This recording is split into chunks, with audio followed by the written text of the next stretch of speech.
अस्सलाम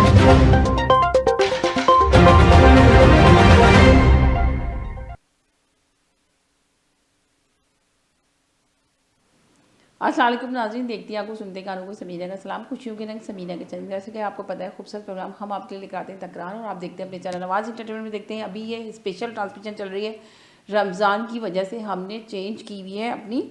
आपको रमज़ान की वजह से स्पेशल ट्रांसमिशन दिखा रहे हैं, जिसमें हमारे साथ होते हैं नूर अहमद नूर साहब होते हैं, मौलाना नूर अहमद नूर साहब होते हैं।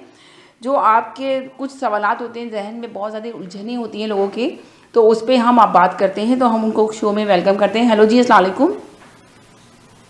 हेलो, अस्सलाम वालेकुम मौलाना साहब जी। जी, क्या हाल है? आप सब बिल्कुल ठीक ठीक हैं? ठाक। आप सुनाएं, कैसे हैं? ठीक है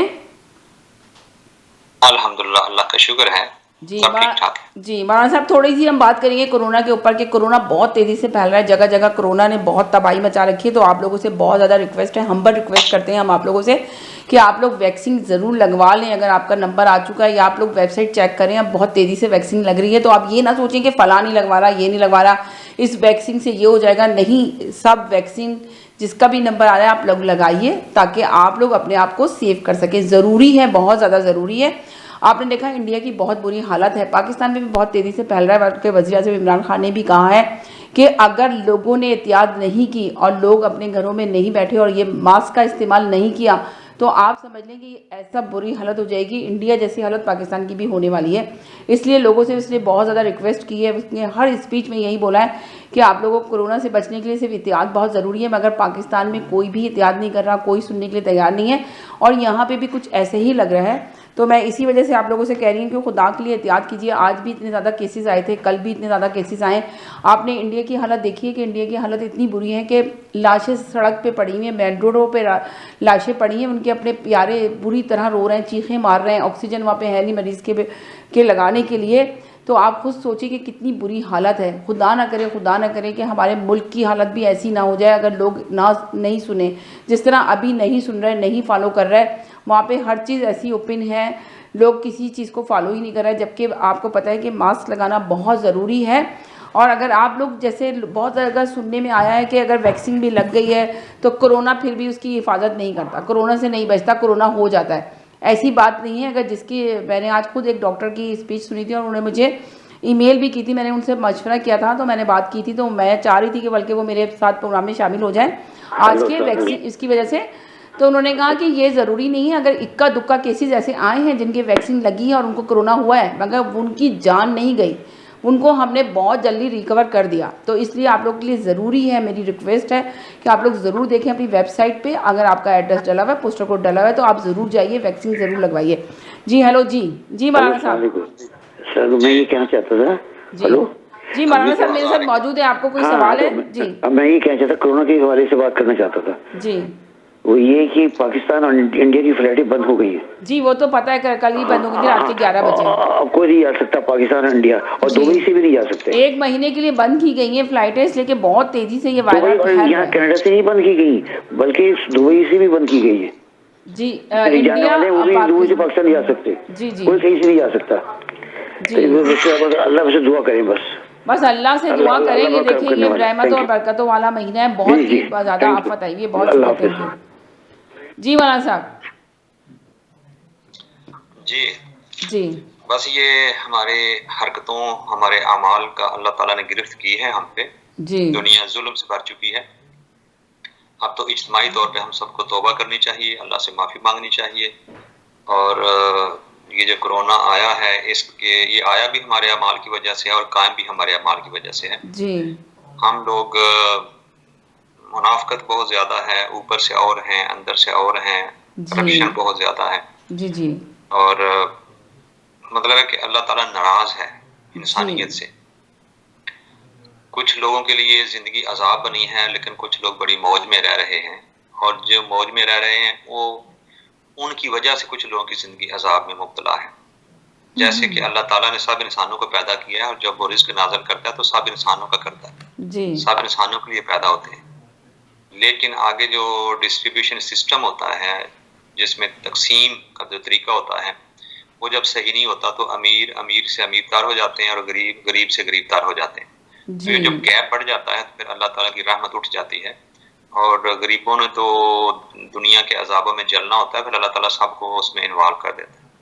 इसलिए अमीर मुल्कों को भी चाहिए, अमीर लोगों को भी चाहिए, जिनके पास इक़्तिदार है उनको भी चाहिए, और हर बंदे को छोटे से छोटे लेवल तक जो घर में है वो घर में इंसाफ करे, जो मोहल्ले में इंसाफ करे, जो किसी तंजीम में है तंजीम में इंसाफ करे। जी मसला ये है कि हर जगह जुल्म है, तो जुल्म के ऊपर रहमतें नहीं बरसा करती। तो हमें हर जगह से जुल्म का खात्मा करना है, हर जगह अमन कायम करना है, दूसरों को रिस्पेक्ट देनी है, दूसरों की इज्जत करनी है, तो फिर अल्लाह ताला की नज़रों में हमारी इज्जत होगी। देखें, अल्लाह ताला ने इंसान को दो हैसियतें इसकी बनाई हैं, ना ये फरिश्ता है ना ये जानवर है। जी अल्लाह ताला ने इसको दरमियान में इंसान को पैदा किया है। फरिश्ते वो मखलूक हैं जिनके यहाँ नफ्स नहीं है, जी और जानवर वो हैं जिनके पास रूह नहीं है, और इंसान वो है जिसके पास नफ्स भी है और रूह भी है। अब मसला ये है कि अगर ये सही इंसान बन जाए जी तो अल्लामा इकबाल ने कहा फरिश्तों से बेहतर है इंसान बनना, मगर इसमें पड़ती है मेहनत ज्यादा। अगर इंसान सिविलाइज्ड हो जाए, मेहनत करे, कोशिश करे, काविश करे और दूसरों का ख्याल रखे, तो ये फरिश्तों से भी ज्यादा ऊंचा हो जाता है।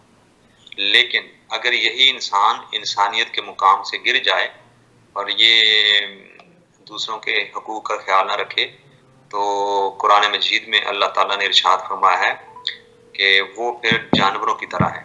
फरमाया जी लहुम कुलूबुन ला यफ़क़हूना बिहा लहुम आज़ानुन ला यस्माऊना बिहा।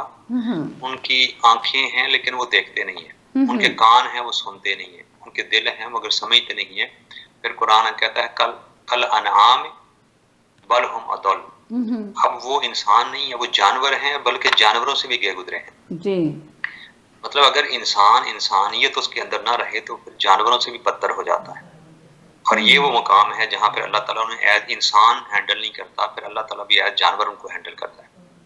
तो ये जो मुआशरा हमारा एजुकेशन बढ़ रही है लेकिन साथ जुल्म भी बढ़ रहा है। आपने बड़ी अच्छी तालीम बात की कि ये जो हमारा माशरा है, जो गरीब से है वो गरीब से गरीब तर हो रहा है, जो अमीर है तो अमीर से अमीर तरीन होता चला जा रहा है। आपको पता है कि अभी क्या पाकिस्तान का क्या हाल है। आप सोचें कि चीनी जो वज़ीर आज़म इमरान खान, में अभी ये प्रोग्राम तो नहीं है इसका पॉलिटिक्स का, मगर एक छोटी सी बात शेयर करना चाह रही हूँ आपकी इस महंगाई के ऊपर, कि आप ये सोचें कि जो हमारे नुमाइंदे हैं, 200 से ज़्यादा लोग हमारे पाकिस्तान में काम कर रहे हैं, नुमाइंदे जो इस चैनल के ज़रिए काम करते हैं, तो वो यकीन करें कि वो लोग हमें कह रहे थे कि अभी आज हमें प्रोग्राम में ले लें, तो हम बताते हैं वहाँ से रियल लाइफ लोगों की दिखाते हैं। तो मैंने कहा नहीं, अभी नहीं, इंशाल्लाह रमज़ान के बाद ये ज़रूर करेंगे। तो वो बता रहे हैं कि जो चीनी वज़ीर आज़म इमरान खान ने कम प्राइस की थी और उन्होंने कहा था कि बाद में देखेंगे, इसलिए कि चीनी जो क्या कहते हैं, चीनी जो शुगर मीडिया है, शुगर के जो मालिक हैं, शुगर मिल वाले जो हैं, तो उन्होंने जब इन्होंने कानून किया था, एक राइज किया था कि भाई 80 रुपये किलो चीनी दी जाए, और वो कहते हैं कि हमें पड़ रही है 110 रुपये किलो, तो हम कैसे 80 रुपये किलो दे सकते हैं। मगर वज़ीर आज़म इमरान खान ने ये नोटिस जारी कर दिया कि जी 80 रुपये किलो ही मिलेगी। जिस तरह मेरे कॉलर ने भी आके मुझे बताया था कि जी देखें चीनी अब काफ़ी वज़ीर आज़म इमरान खान जो है ना महंगाई को कम कर रहे हैं रमज़ान में। वैसे तो ये हम नहीं कहेंगे कि साबका हुकूमत के दौरान महंगाई नहीं होती थी, मगर बहुत महंगाई होती थी हमेशा रमज़ान में।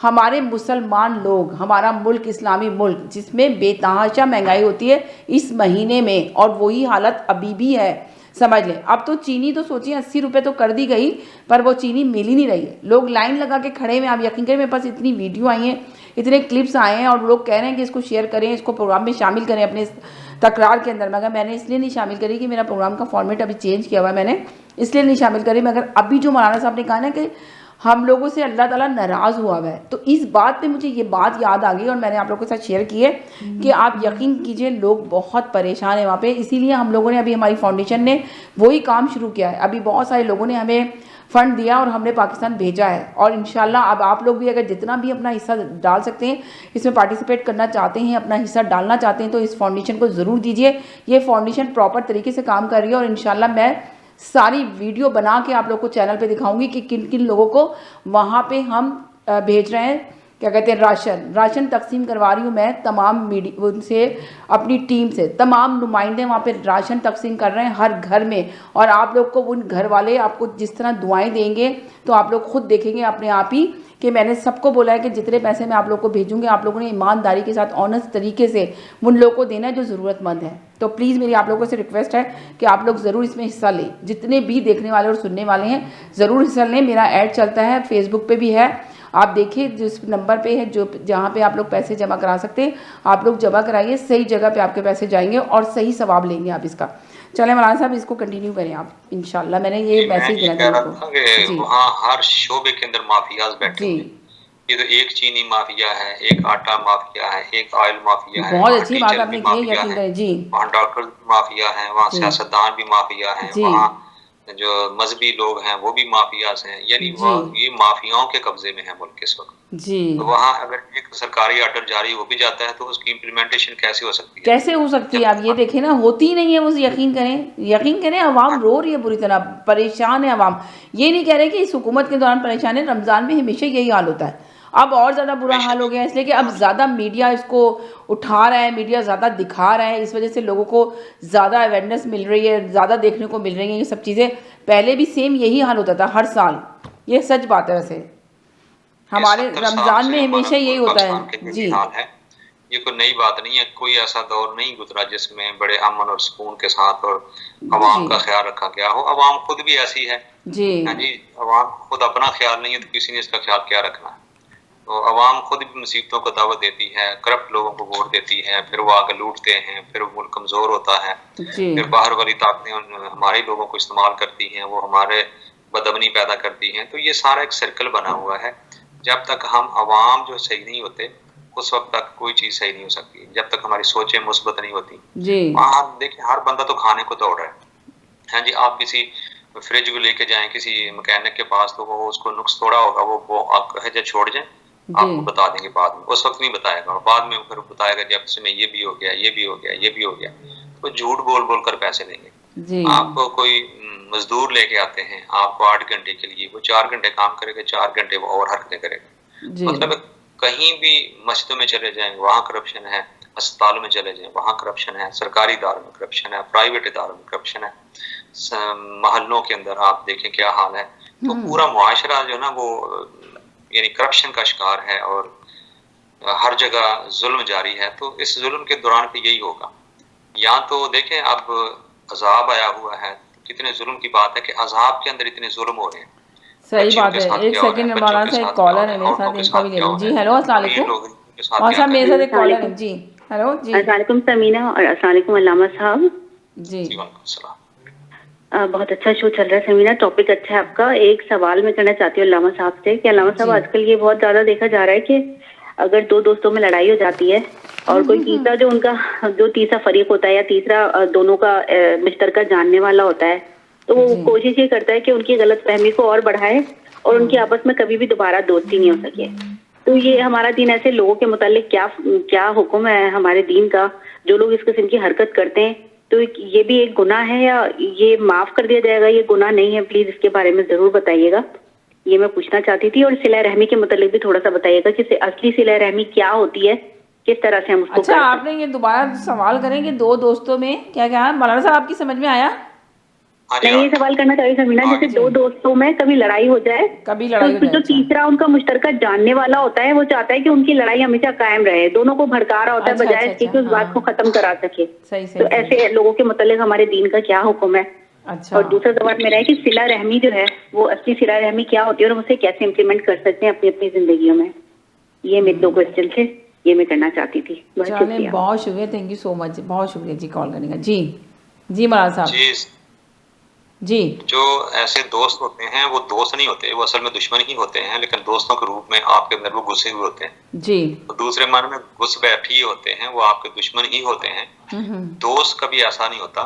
दोस्त हमेशा वो होता है जो आपकी हमदर्दी करे, जो आपके दुख में गम में शरीक हो, और जो दूरियों को कम करे वो दोस्त होता है। और जो साथ करीब रहकर जो अंदर गलतफहमियां पैदा करे, उसके लिए कुरान ने कहा वैलुल लिकुल्लि हुमज़ा अल्लुमज़ा, बर्बादी और तबाही है हर फितना पैदा करने वाले के लिए। उसके लिए जहन्नम है, उसके लिए दोज़ख है, उसके लिए बर्बादी है, उसके लिए दुनिया में भी वो जलील और आखिरत में भी जलील होता है। जो दुनिया के अंदर एक दूसरे के अंदर फितने पैदा करता है, दूसरों के अंदर गलतफहमियां पैदा करता है और जी उनको बढ़ाता है और हवा देता है, तो ये जो लोग होते हैं ये बहुत ही गलत काम कर रहे होते हैं सोसाइटी के अंदर, और ये दोनों तरफ धोखा दे रहे होते हैं। इसलिए इनसे बचना चाहिए, ऐसी दोस्तियों से, और उनसे बिल्कुल कट ऑफ करना चाहिए, क्योंकि वो आपके अंदर की राज की बातें भी लेते हैं और वो आपको बदनाम भी करते हैं, लड़ाते भी ज्यादा मगर है ना हैं। मौलाना साहब, बच कैसे सकते हैं ऐसे लोगों से? बच तो नहीं सकते ज़िंदगी के अंदर। ऐसे लोग तो बहुत सारे लोग होते हैं, पहचान ही नहीं सकता इंसान ऐसे लोगों को। जब आपके साथ दोस्ती होती है तो वो आपके इतने व्यवहारी सदके जा रहे होते हैं, आपकी हर बात को कह रहे होते हैं जी आप बिल्कुल ठीक कह रही हैं, बिल्कुल ठीक कह रही हैं, और फिर उसके बाद जो है ना बाद में ही वो अपना रंग दिखाते हैं। तो बाद में पता चलता है कि भाई ये क्या हुआ है, कि समझ लें पहले तो इस तरह की बातें हो रही थी, इस तरह की बातें हो रही थी। तो कैसे मैं समझता पहचान हूँ कैसे कि सकते हैं? इंसानों पहचान को तो नहीं सकते, इस ज़माने में तो बेताज ऐसे लोग हैं, पहचानना तो इंसानों को बहुत मुश्किल है पेसिमिस्टिक इंसानों को। जी नहीं होना चाहिए, ऑप्टिमिस्टिक रहना चाहिए। लेकिन बात यह है कि अगर एक दफा किसी ने धोखा दिया है, 2 दफा धोखा दिया है, तो फिर इंसान को खरगोश तो नहीं बनना चाहिए ना। फिर इंसान है, सोचे समझे कि जी किसी ने 2-3 दफा धोखा दिया है। हजूर अकरम सल्लल्लाहु अलैहि वसल्लम ने फरमाया कि मोमिन एक सुराग से 2 मरतबा नहीं डसा जाता। जी ला युद्दगल मोमिनो, एक मोमिन जो है वो एक सुराग से 2 दफा नहीं डसा जाता। मतलब एक दफा आपने उंगली दी है तो वहां से सांप ने डस लिया है, और आप फिर वही उंगली देते हैं तो उसका मतलब है आपके दिमाग में खराबी है, वहां सांप बैठा हुआ है। तो इतना जब जिंदगी में 1-2 तजर्बे हो जाते हैं तो फिर उन लोगों से अवॉइड करें, उनसे दूर रहें, उनसे जी रस्मी ताल्लुक रखें, सलाम अलैकुम वालेकुम सलाम, मिलें तो ठीक है, अच्छे तरीके से मिलें, लेकिन उनको अपने राज ना दें, जी उनको अपने अंदर इन्वॉल्व ना करें, उनको जी दूर रखें अपने मामलात से। इसलिए कि वो फिर उनकी फितरत में डसना है, वो फिर डसेंगे। वरना जो दोस्त होता है वो कभी डसा नहीं करता, अगर डसने वाले होते हैं वो दोस्त नहीं हो सकते। इसलिए अगर 1-2 दफा उन्होंने धोखा दिया है तो आइंदा धोखा ना खाएं, और अगर जी आप फिर बार-बार धोखा खा रहे हैं तो फिर उसके अंदर खराबी नहीं है, फिर आपके दिमाग में खराबी है, फिर आप अपने आप को सही करो। अल्लाह, आपने उसकी बड़ी फितरत प्यारी बात कह दी कि फिर तो आपके दिमाग में खराबी है कि आप बार बार धोखा खा के फिर उन्हीं के साथ वापिस आप दोस्ती कर रहे हो। बहुत अच्छी बात की है आपने कि रिजर्व हो जाएं, ज़्यादा बेहतर है। मैं आपको एक मियाँ साहब का शेर सुनाता हूँ, जी और शेर भी मैं तर्ज के साथ सुनाता हूँ। जी हाँ जी। जी जी वो सुनाइए। तो कहते हैं, वो तो धोखा देने की बात दूर करते हैं, तो वो तो और बात करते हैं कि जो आप मुश्किल में हो तो काम कोई ना आए, जी वो भी उस भी यारी दोस्ती का फायदा कोई नहीं। ये तो धोखा देना तो बहुत बुरी बात है ना, बहुत बड़ी बात है। लेकिन जी वो देखे हैं, वो कहते हैं दुनिया ते जो कम न आवे, औखे सौखे वेले, उस बेफैज़े संगी कोलों बेहतर यार अकेले। अगर आपके कोई काम नहीं ना आ रहा जिंदगी जी में, जी जी तो उससे बेहतर है आप अकेले हो जाएं। अकेले हो ऐसे जाए, दोस्तों का क्या फायदा है जो आपके काम भी ना आए, सही और बात उल्टा है। जो नुकसान मगर पहुंचाते हैं उनसे तो बहुत मौलाना साहब, बचना चाहिए। आजकल तो मुझे लग रहा है माशरा ऐसा हो गया कि अकेला ही ज़्यादा बेहतर है। दोस्त तो बहुत मुश्किल से मिलता है, कोई दोस्त मिल जाए। अगर आपको हाँ, अच्छे लोग मिल जाएं तो उनकी एक बहुत तो ये कदर हो करें गया, आप। जी ऐसे दोस्तों से अवॉइड करें। जी और दूसरा जो सिला रहमी का फरमाया है, ये सिला रहमी एक ऐसा लफ्ज है अरबी के अंदर आता है कि रहम, ये रहम मादर को कहते हैं जिसमें बच्चा पैदा होता है। जी तो सिला रहमी ये है कि वो जो आपके खून के रिश्ते हैं ना, माँ की वजह, जैसे भाई है, बहन है, जी मामू है, या इस तरह के जो करीबी रिश्ते हैं उनके साथ अच्छा सलूक करना, इसको सिला रहमी कहते हैं। अब एक हदीस पाक में आता है कि अल्लाह, हदीस पाक में हुजूर ने फरमाया कि जब अल्लाह ताला ने मखलूकात को पैदा किया, जी काम रहिम यौमा खलक़ल्लाहुल खल्क़ व अख़ज़ साक़ल अर्श। हुजूर फरमाते हैं कि जब अल्लाह ने मखलूकात को पैदा किया रोज़े अज़ल, तो रहम खड़ा हो गया और उसने अल्लाह के अर्श का पाया पकड़ लिया, और उसने अर्ज किया कि या अल्लाह इन्नी आऊज़ु बिक अन उक़ता, कि या अल्लाह मैं तेरी पनाह मांगता हूँ कि मेरे रिश्तों को काटा जाए। यानी रोज़े अज़ल ही रहम मादर ने अल्लाह के अर्श का पाया पकड़ के पनाह मांगी कि या अल्लाह मुझे पता है कि दुनिया में जब जाऊंगा तो मेरे रिश्तों को काटा जाएगा, मेरे जी रिश्तों को दूर दूर किया जाएगा। जी जी ये समझ माँ की दुआ थी, या एक रहम की दुआ थी। तो अल्लाह ताला ने फरमाया व इज्जती व जलाली, मुझे अपनी इज्जत की कसम और मुझे अपने जलाल की कसम, जी फरमाया अक़तअ मन क़ताअका व असिलु मन यसलक। फरमाया मैं उससे दूर हो जाऊंगा जो तेरे रिश्तों को काटेगा, और मैं उसके करीब हो जाऊंगा जो तेरे रिश्तों को जोड़ेगा। जी ये अल्लाह फरमा रहा है कि ए रहम, तू फिक्र न कर, खाओ जो फिक्र तेरे ना रिश्तों को करीब करेगा, जोड़ेगा, मैं रब होकर उस बंदे के करीब हो जाऊंगा। कर जी और जो तेरे रिश्तों को दूर करेगा, फितना पैदा करेगा, लड़ाइयां डलवाएगा, अल्लाह ने फरमाया कि मैं रब होकर उससे दूर हो जाऊंगा। जी मतलब मेरी रहमत उससे दूर हो जाएगी, मेरा करम उससे दूर हो जी जाएगा, हेलो मैं अस्सलाम उससे वालेकुम दूर। मेरा जी सर अस्सलाम वालेकुम मेरी बहन और अल्लामा साहब दूसरा अशरा शुरू हो गया है इस्तग़फ़ार का, तो इस दूसरे अशरे की भी अफादियत बयान कर दीजिएगा ताकि हम सबको पता चले कि इस अशरे में अरे बड़ा प्यारा सवाल किया आपने। हाँ इस अशरे और दूसरा इसके साथ आप जुम्मतुल विदा भी अटैच कर दीजिएगा कि जुम्मतुल विदा जो होगा उसकी भी जो अफादियत है। Thank you so much. बहुत अच्छा सवाल किया, बहुत शुक्रिया जी। हेलो हेलो जी जी हेलो अस्सलाम वालेकुम। जी वालेकुम सलाम जी जी अभी मैं सवाल पूछ सकता हूँ जी पूछिए। या अभी वो जवाब दे रहे हैं? जी नहीं जवाब दे दिया, आप पूछ लें सवाल। अच्छा अस्सलाम वालेकुम अल्लामा साहिब। सलाम। जी मुझे मेरा एक सवाल है, तो काफ़ी अरसे से मतलब मैं सोचता हूँ, ये बात मैं सुनते आ रहा हूँ बचपन से ही कि ये कहा जाता है, ये सुनने में आता है कि जो नौमौलूद बच्चे होते हैं या छोटे बच्चे होते हैं या नवाज़ाइदा बच्चे होते हैं जो दुनिया से चले जाते हैं, तो वो आखिरत मतलब बाद में अपने माँ बाप की या माँ की बख्शिश का जरिया बनेंगे। इवन के क्या जो बच्चे दुनिया में नहीं आ सके या जो अपनी वालदा के पेट में ही ख़त्म हो गए या मिस कैरेज जिसे कह लें, तो वो भी इस तरह का है। इसमें कुछ सदाकत इस बात में है, ये सही बात है? बस ये पूछना चाहता हूँ। शुक्रिया। चलिए बहुत शुक्रिया, थैंक यू जी जी, तो बात हमारी सिला रहमी के ऊपर थी। मैं जी उसकी एक दो बात बयान करके ख़त्म करना चाहता हूँ। जी एक सहाबी हजूर की बारगाह में आया जी और उसने आप सिला रहमी की बातें कर रहे थे, रिश्तेदारों के साथ अच्छे सलूक करने की बातें कर रहे थे।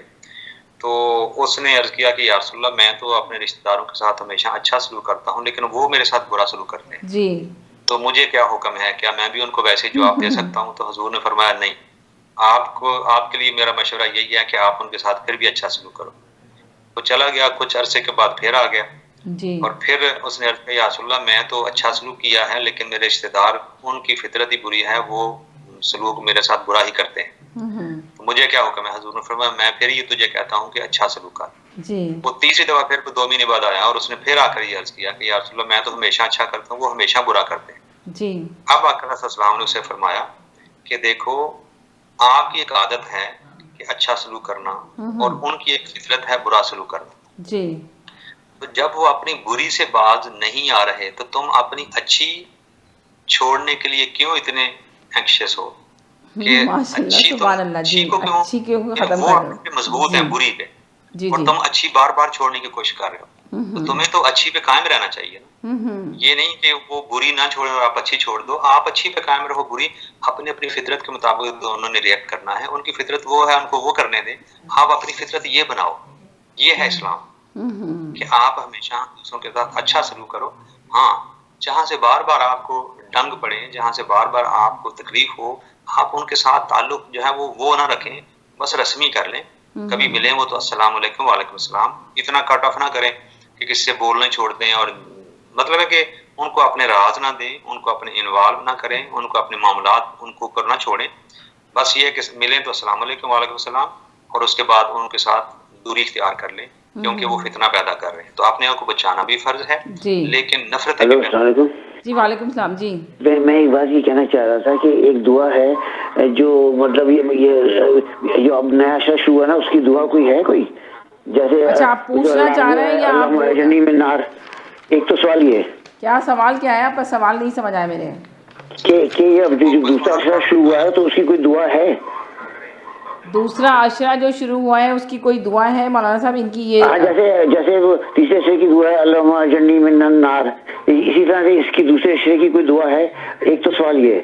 दूसरा सवाल ये कि एक कारण बहुत दिनों से नहीं आ रहे, ये आपके पास आते थे वो बट साहब, तो वो काफी अर्से से नहीं आ रहे। वो खैरियत से हैं? वो ठीक ठाक हैं?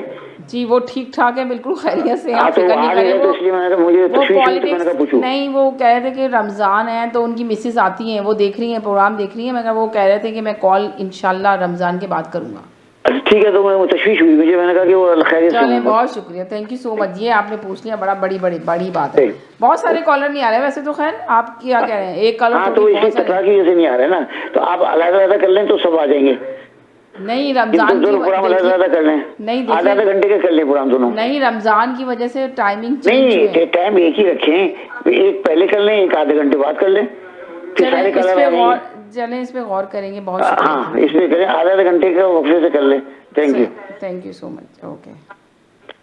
जी मौलाना साहब, आपको जो पहले कॉलर आपने ये बात कर दी, अभी दो कॉलर ने जो सवाल किया है उसका जवाब दे देना प्लीज़ पहले। एक सवाल ये था कि दूसरे अशरे की जो है वो क्या दुआ है, तो एक कौल मिलता है रमज़ान के बारे में, अव्वलहु रहमतुन व औसतहु मग़फ़िरतुन व आखिरुहु इत्क़ुम मिनन नार। जी इसका पहला अशरा रहमत है, दूसरा मग़फ़िरत बख्शिश का है, और तीसरा जहन्नम से आज़ादी का अशरा है। तो दूसरे अशरे के बारे में जो दुआ है, तीसरे की उन्होंने बता दी है, दूसरे की ये है कि बंदा अल्लाह से तौबा करे, अल्लाह से इस्तिग़फ़ार करे, और एक दुआ है अस्तग़फ़िरुल्लाहल अज़ीम अल्लज़ी ला इलाहा इल्ला हुवल हय्युल क़य्यूम व अतूबु इलैह। ये दुआ है, अगर ये नहीं कर सकता तो सिर्फ अस्तग़फ़िरुल्लाह अस्तग़फ़िरुल्लाह अस्तग़फ़िरुल्लाह। हुज़ूर अकरम सल्लल्लाहु अलैहि वसल्लम फरमाते हैं इन्नी अतूबु इलल्लाहि अक्सर मिन 70 मर्रा फिल यौम, कि मैं हर रोज 70 बार से ज्यादा तौबा करता हूँ। हुजूर फरमाते हैं। मौलाना साहब एक और सवाल ले लूँ एक कॉलर का। जी हेलो जी अस्सलाम वालेकुम आप दोनों को, अल्लामा साहब को आपका सुमेजी सलाम। जी और मेरा एक सवाल है अल्लामा साहब से कि अल्लामा साहब जो मुसलमान ममालिक हैं जिसमें पाकिस्तान भी शामिल है, वहाँ खास तौर पे पाकिस्तान के हवाले से हम कहते हैं इस्लामी बैंककारी। तो क्या? इस्लामी बैंककारी इसलिए कि बैंक तो चलता ही सूद पर है। जी तो उस पे एक बात ये थी कि वहाँ बड़े बड़े जो आलिम हैं वो फतवा भी दायर कर देते हैं कि नहीं इस्लामी बैंकिंग जायज है। तो ये कैसे जायज है, मैं समझ में नहीं आता कैसे जायज है। बल्कि अभी मैं एक प्रोग्राम देख रहा था तो मेरा दोस्त बहुत अच्छी क्वेश्चन में एक प्रेजेंटेशन दे रहा था उस बैंक में, तो एग्जीक्यूटिव प्रोपोजिशन पर है। तो जब वो प्रोग्राम हुआ तो उसने एक आलिम को बुलाया और उस आलिम ने साबित किया कि भाई एक जो है कि ये इस्लामी बैंककारी जो है ये जायज है और ये एन इस्लाम के मुताबिक होगी। तो मेरी नजर में तो इस्लामी बैंककारी कॉन्सेप्ट तो इस्लाम में है ही नहीं, इसीलिए बैंक तो जितने भी चल रहे हैं सारे सूद पे चल रहे हैं। इवन हम जो मोर्गेज देते हैं यहाँ पर मोर्गेज सिस्टम है तो यहाँ पे भी तो बहुत सारे लोग हैं, सुने जी, सुने यहाँ पे भी तो बहुत सारे लोग हैं जो इस्लामी तरीके से लोन वो लेते हैं, मॉर्गेज लेते हैं। तो वो क्या सिलसिला है, बहुत सारे लोगों ने घर ऐसे ही ले रखे हैं। जो यहाँ के मौलवियों ने देखे, यहाँ पे जो जितनी भी मस्जिदें हैं जो इस तरह के मदरसे हैं, तो उन्होंने वहाँ जाके मालूम किया तो उन्होंने कहा जी इस्लामी मॉर्गेज पे जो ना आप अपना घर ले सकते हैं। उन्होंने इस्लामी मॉर्गेज कराई, बहुत टाइम तक वो रेंट पे रहे। उसके बाद जब उनकी अप्रूव हुई इस्लामी मॉर्गेज तब वो गए उस पर घर लिया उन्होंने। समीना जी मैं जो बहुत ज़्यादा जो सोचे जो सूद नहीं लेना चाहते, जो अपना घर बाय नहीं करते, और बहुत सारे लोगों ने यहाँ पे इस्लामी मॉर्गेज भी नहीं लिए, वो तो दिल की बात होती है। देखिए मैंने अब तक ना कनाडा में सुना है कोई इस्लामी बैंककारी का और ना पाकिस्तान में कोई ऐसे बैंककारी। पाकिस्तान में तो एम्फेसाइज किया जाता है कि वहाँ आगे बुलाते हैं, मौलाना बुलाते हैं और उनसे फतवा लिया जाता है कि हाँ ये बैंक अगर कोई एग्जीक्यूटिव पोजीशन पे है वो कहता है लाता है और उस प्रेजेंटेशन में वो कहता है वो मौलाना साहब कि भाई इस्लामी बैंककारी जायज है, हाँ इसमें कोई सूद नहीं है। कैसे सूद नहीं है? सूद तो सारे बैंक में चलता है। जहाँ पर फाइनेंशियल मैटर्स आ जाते हैं वहाँ पर आपका सूद शुरू हो जाता है। मगर मौलाना साहब ने आपने शायद सुना होगा, मौलाना साहब ने कहा कि देखेंगे अल्लाह ताला ने ये कहा है कि अगर एक घर अगर ले लेना सूद के ऊपर तो वो तो चले जायज़ है, मगर उसको बिजनेस ना बनाए, ये उन्होंने कहा। ये बहुत समीना जी यही तो मैं अल्लामा साहब से पूछना चाहता हूँ कि चले मैं अभी अल्लामा साहब से पूरा वाज़ेह करवाती हूँ। जी सूद का मतलब तो ये कि आपने ऐलान जंग कर दिया अल्लाह से। हाँ ये बात तो आपने सही कहा कि अल्लाह ने जंगी है, ये तो अल्लाह ताला से सबसे बुरी चीज है, सबसे बुरी एक सेकंड होल्ड करें, एक मिनट के लिए होल्ड करें, एक मिनट के लिए होल्ड करें। जी हेलो एक मिनट के लिए होल्ड करिए। हेलो अस्सलाम वालेकुम। अस्सलाम वालेकुम, कैसे हैं आप? बिल्कुल ठीक है, एक मिनट के लिए होल्ड। अल्लामा साहब कैसे हैं आप? एक सेकंड के लिए होल्ड कर लें, एक सेकंड के लिए होल्ड कर लें, एक सेकंड के लिए। जी हेलो अस्सलाम वालेकुम। जी जी जो फिक्स होता है ना, जो फिक्स होता है जी जो फिक्स पैसे देते हैं, अगर 5,000 कि मैं 5 लाख में 500 रुपये महीना दूंगा, एक एग्जाम्पल दे रहा हूँ।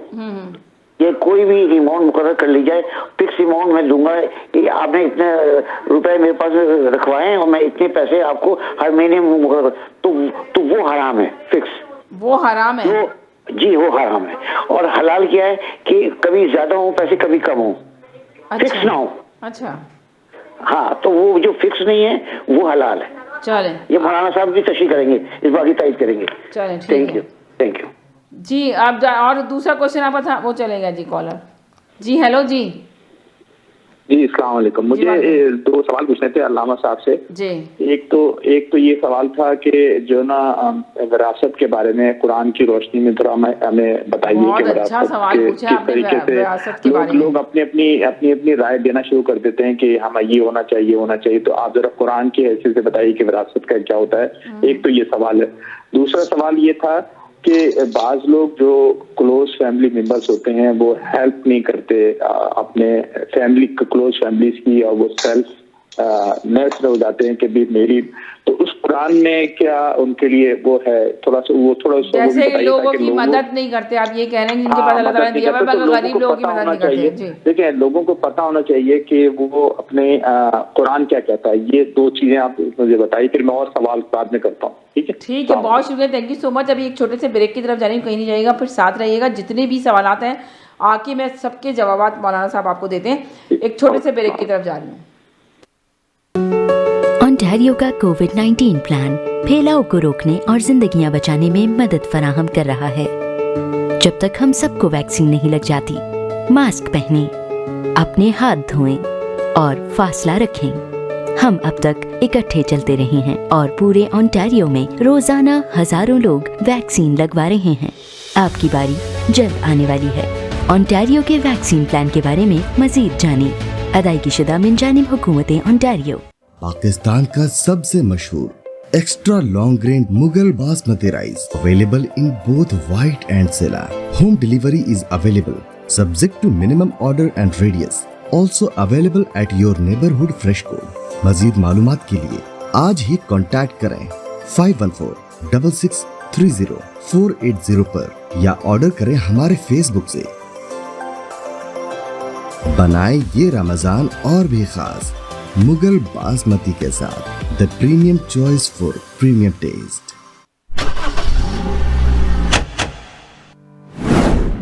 2020 का लाजवाब ऑफर, जहां हम 0% फाइनेंसिंग पर आपकी मनपसंद कार दे रहे हैं, फ्री विंटर टायर्स, और साथ ही हम मुफ्त ऑयल चेंज भी दे रहे हैं, वो भी उम्र भर के लिए।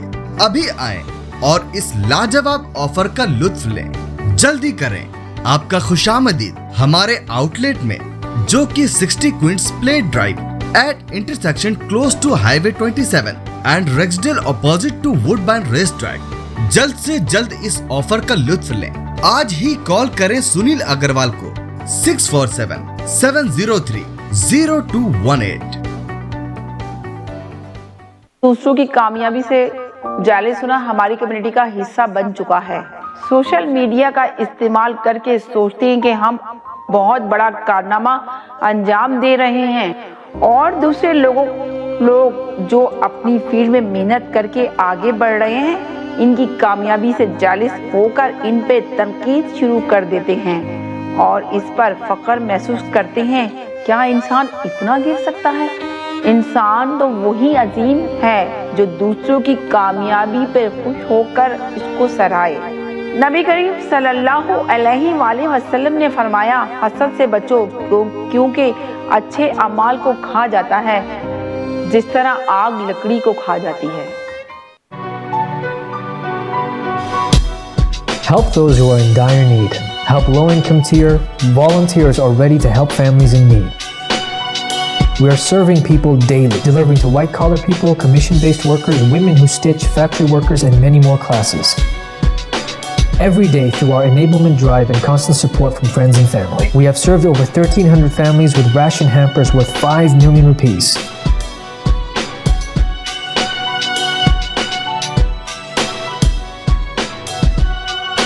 Your donation can save lives. The best charity is given in Ramadan.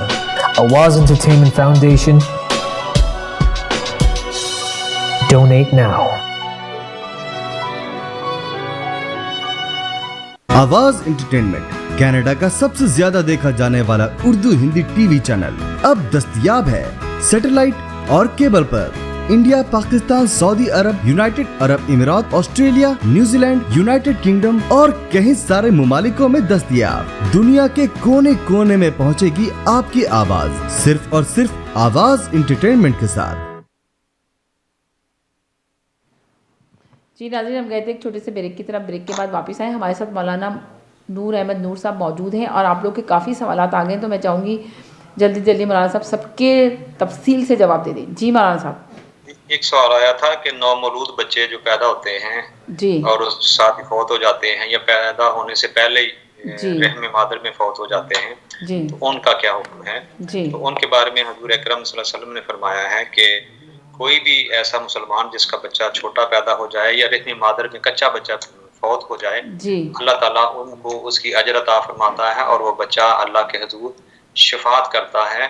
और हुजूर ने फरमाया वो इस तरह अल्लाह से झगड़ा करेगा अपने वालिदैन के लिए जिस तरह वो कर्ज लेने वाला किसी इंसान से झगड़ा करता है। मतलब है कि वो जरूर वालिदैन को लेकर जन्नत में जाएगा और उसकी शफात कबूल होगी क्योंकि वो मासूम होगा। इसलिए अगर किसी का बच्चा पैदा हो के फौत हो जाए या पैदा होने से पहले फौत हो जाए या हमल ठहर गया उसके बाद फौत हो जाए, तो इस हर सूरत में वो बच्चा उनकी शफात करता है। माशाल्लाह, सुभान अल्लाह। एक और कॉलर है, एक सवाल का जवाब देने से पहले इन कॉलर का ले लूँ जवाब सवाल। जी हेलो। हेलो, अस्सलाम वालेकुम। जी वालेकुम सलाम, कैसी हैं आप? कैसी हैं? मैं ठीक हूँ, अल्लाह का शुक्र है। लामा साहब अस्सलाम वालेकुम। जी अल्हम्दुलिल्लाह, वालेकुम सलाम। कैसे हैं भाई आप? जी अल्हम्दुलिल्लाह, सब ठीक है। लामा साहब, मेरा सवाल भी है और मैं आपसे पूछना भी चाह रही हूँ कि आजकल ये शादियाँ में जो मेहंदी होती है उसमें जो ये नाच गाना इकट्ठे लड़के लड़कियों का, और वो मतलब भाई भी सामने है, बाप भी सामने बैठा है, बाप के दोस्त भी सामने बैठे हैं, लेकिन बच्चियां उन्हीं के सामने मतलब डांस कर रही है, नाच रही है और बाद में वो हिजाब भी पहन रही है। एक सेकंड के लिए होल्ड कीजिएगा, एक सेकंड के लिए होल्ड करें, मैं आपसे बात करती हूँ। जी हेलो। अस्सलाम वालेकुम समीना जी, कैसे हैं? बिल्कुल ठीक ठाक, आप सुनाइए कैसी हैं? कौन बोल रहा है? मैं समीना बात कर रही हूँ। रिमेम्बर जो मैंने आपको बताया था? जी जी जी जी जी जी प्राइसेस जो चेंज कर रहे थे। जी जी जी, अरे कैसे हैं आप? बहुत हाँ, बिल्कुल ठीक ठाक। आप सुनाए, मैंने तो आपको कहा है कि एवरी टाइम कॉल किया करें आप प्रोग्राम के अंदर। जी बस जब मौका मिलता है तो मैं कर लेती हूँ। मुझे मौलाना साहब से ये सवाल करना था जी कि घर में जैसे बहुत बीमारी और ये परेशानियां आई हुई हैं, तो उनके लिए कोई दुआ या कोई वजीफा बता दें तो अल्लाह ताला वो दे इन चीज़ों से ना।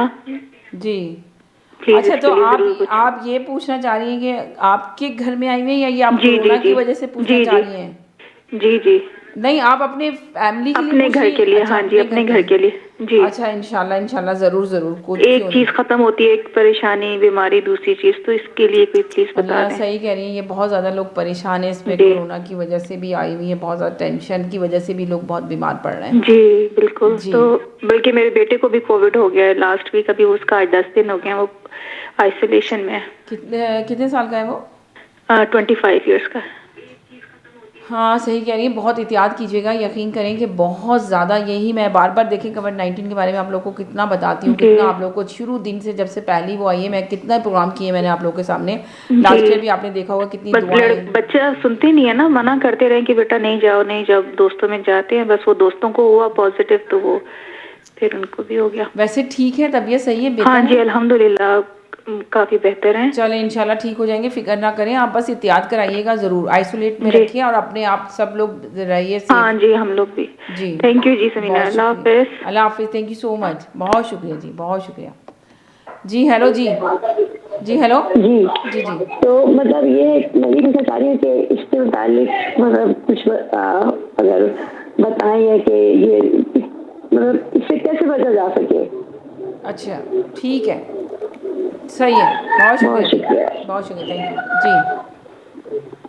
जी एक सवाल आया था बैंकारी का, इस्लामी बैंकारी। जी तो एक तरफ वो हमारे भाई पूछ रहे थे कि इस्लामी बैंकारी क्या है और दूसरी तरफ वो कह रहे थे कि बैंकारी तो इस्लामी हो ही नहीं सकती।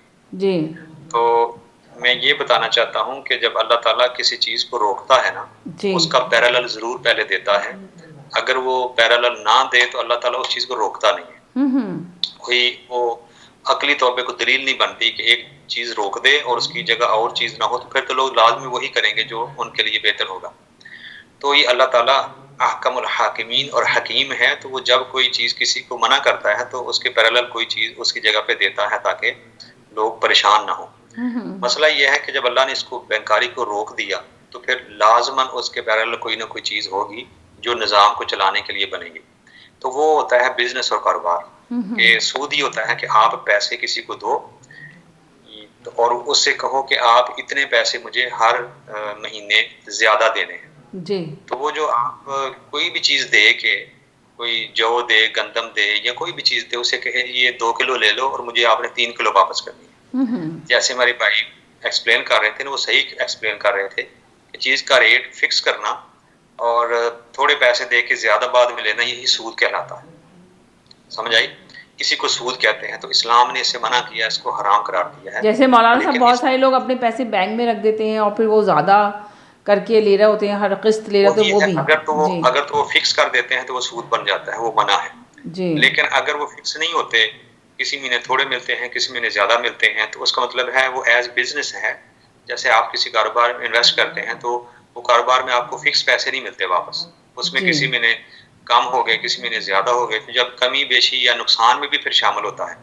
ये जो PLS सिस्टम होता है ना बैंक का अंदर, प्रॉफिट एंड लॉस सिस्टम, जो अकाउंट होता है PLS, profit and loss account, वो जो है वो इसी बुनियाद के ऊपर है कि उसमें फायदा भी हो सकता है, नुकसान भी हो सकता है, क्योंकि बैंक वो आगे जाके इन्वेस्टमेंट करते हैं किसी बिजनेस के अंदर।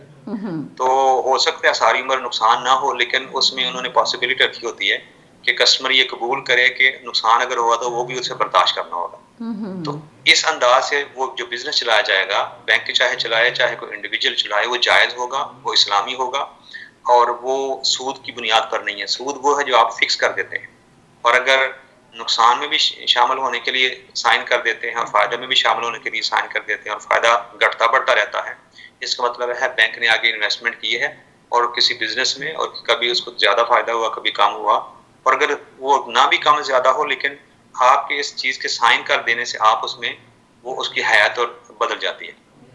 दूसरी बात मैं ये करता हूँ कि जब इस्लाम ने सूद को रोका है तो उसके पैरेलल सिस्टम दिए हैं, आप बिजनेस करो, और बिजनेस में हौसला अफजाई की है इस्लाम ने। तो ये कोई नहीं कह सकता कि जी बैंक तो सारे सूद से काम करते हैं तो इसका मतलब है निजाम है ही कोई नहीं। अगर है ही नहीं है तो फिर इसका मतलब है कि आप अल्लाह को इतराज दे रहे हो, तो क्या आपने ये तो बंद कर दिया लेकिन इसको पैरेलल कोई दिया नहीं है। तो मैं उनसे भाई से रिक्वेस्ट करूंगा कि वो थोड़ा स्टडी करें, किताबें मौजूद हैं, अगर आपको नहीं है इसके बारे में इतना ज्यादा नॉलेज तो आप उस नॉलेज को हासिल करें। मेरे उस्ताद प्रोफेसर डॉक्टर ताहिर कादरी साहब ने ऑनलाइन वो किताब मिल जाती है, बिला सूद बैंकारी। उन्होंने तो बगैर सूद के बैंकिंग के सिस्टम दिया है पूरा, और उन्होंने तो पूरा एक तहरीक चलाई थी सूद के खिलाफ 90s के अंदर। उस वक्त हम स्टूडेंट थे, उन्होंने जुलूस निकाले थे, जलसे किए थे और गवर्नमेंट को कहा था मेरे पास आओ, मेरे पास निज़ाम है, मैं तुम्हें देता हूँ, ये राइज करो। लेकिन मसला ये है कि 56 मुस्लिम कंट्रीज के अंदर हैं, कम से कम उन्हें तो मिल के बैठ के एक ऐसा सिस्टम बनाना चाहिए। वो भी आलमी ताकतों के और यहूदियों के हाथों में खेल रहे हैं और इसी निज़ाम में मईशत का वो हिस्सा बने हुए हैं। ये नहीं है कि सिस्टम है नहीं, सिस्टम है। प्राइवेट जो तंजीमें कर रही हैं वो भी सही कर रही हैं, उनके पास भी वो सिस्टम है। गवर्नमेंटें भी बाज़ अरब मालिक के अंदर कुछ कर रही हैं, बैंक्स भी कर रहे हैं, वो भी सही है। और अगर कोई पाकिस्तान में करे वो भी सही है। अगर कोई ऐसा मईशत जिसके पास है, माल है, वो अगर ये सिस्टम लागू करना चाहता है तो ये कोई नहीं कह सकता कि सिस्टम है ही नहीं है। वो अपने ईमान को खराब करने वाली बात है। मैं एक मिसाल दे देता हूँ, वो ये है कि जिस तरह गवर्नमेंट, हमारी पाकिस्तान गवर्नमेंट ने किया है कि वो गरीबों के लिए घर बना रही है, सही है। अब एक तरीका ये है, मैं 2 तरीके बताऊंगा, आपको चीज क्लियर हो जाएगी कि सूद क्या है, सूद के बगैर क्या है। एक तरीका ये है कि बंदा, इंडिविजुअल जो है वो बैंक के पास जाता है और कहता है मैंने घर लेना है तो मुझे इतने पैसे दें। वो मसलन वो 20 लाख देता है। अब वो बैंक अपनी किस्तें बना के तो अपने पैसे जो उसने रेंट लगाना है ऊपर लगा के उन्हें कहता है ठीक है जी। अब उसने जितना कर्जा लिया है, मतलब 20 लाख लिया, उसने 25 लाख बैंक को वापस करना है। अब बैंक वो सूद ले रहा है, इंटरेस्ट ले रहा है। लेकिन एक और तरीका है, वो ये है कि वो बैंक जो है वो बिल्डिंग खरीद लेता है, वो मकान बैंक खरीद लेता है, गवर्नमेंट बैंक को दे देती है। अब गवर्नमेंट ने उसे 20 लाख में दिया था और बैंक ने वो 25 लाख में आगे उस कस्टमर को दे दिया। मेरी बात समझ रही है ना? जी जी जी जी। वो पैसे वो कस्टमर की मलकियत थी तो वो सूद दे रहा था 5 लाख, उसने सूद ज्यादा देना था। अब क्या किया है कि बैंक ने वो खरीद लिया, बैंक ने खरीद लिया अब जी। बैंक दे उसको 25 लाख में रहा है, हम्म।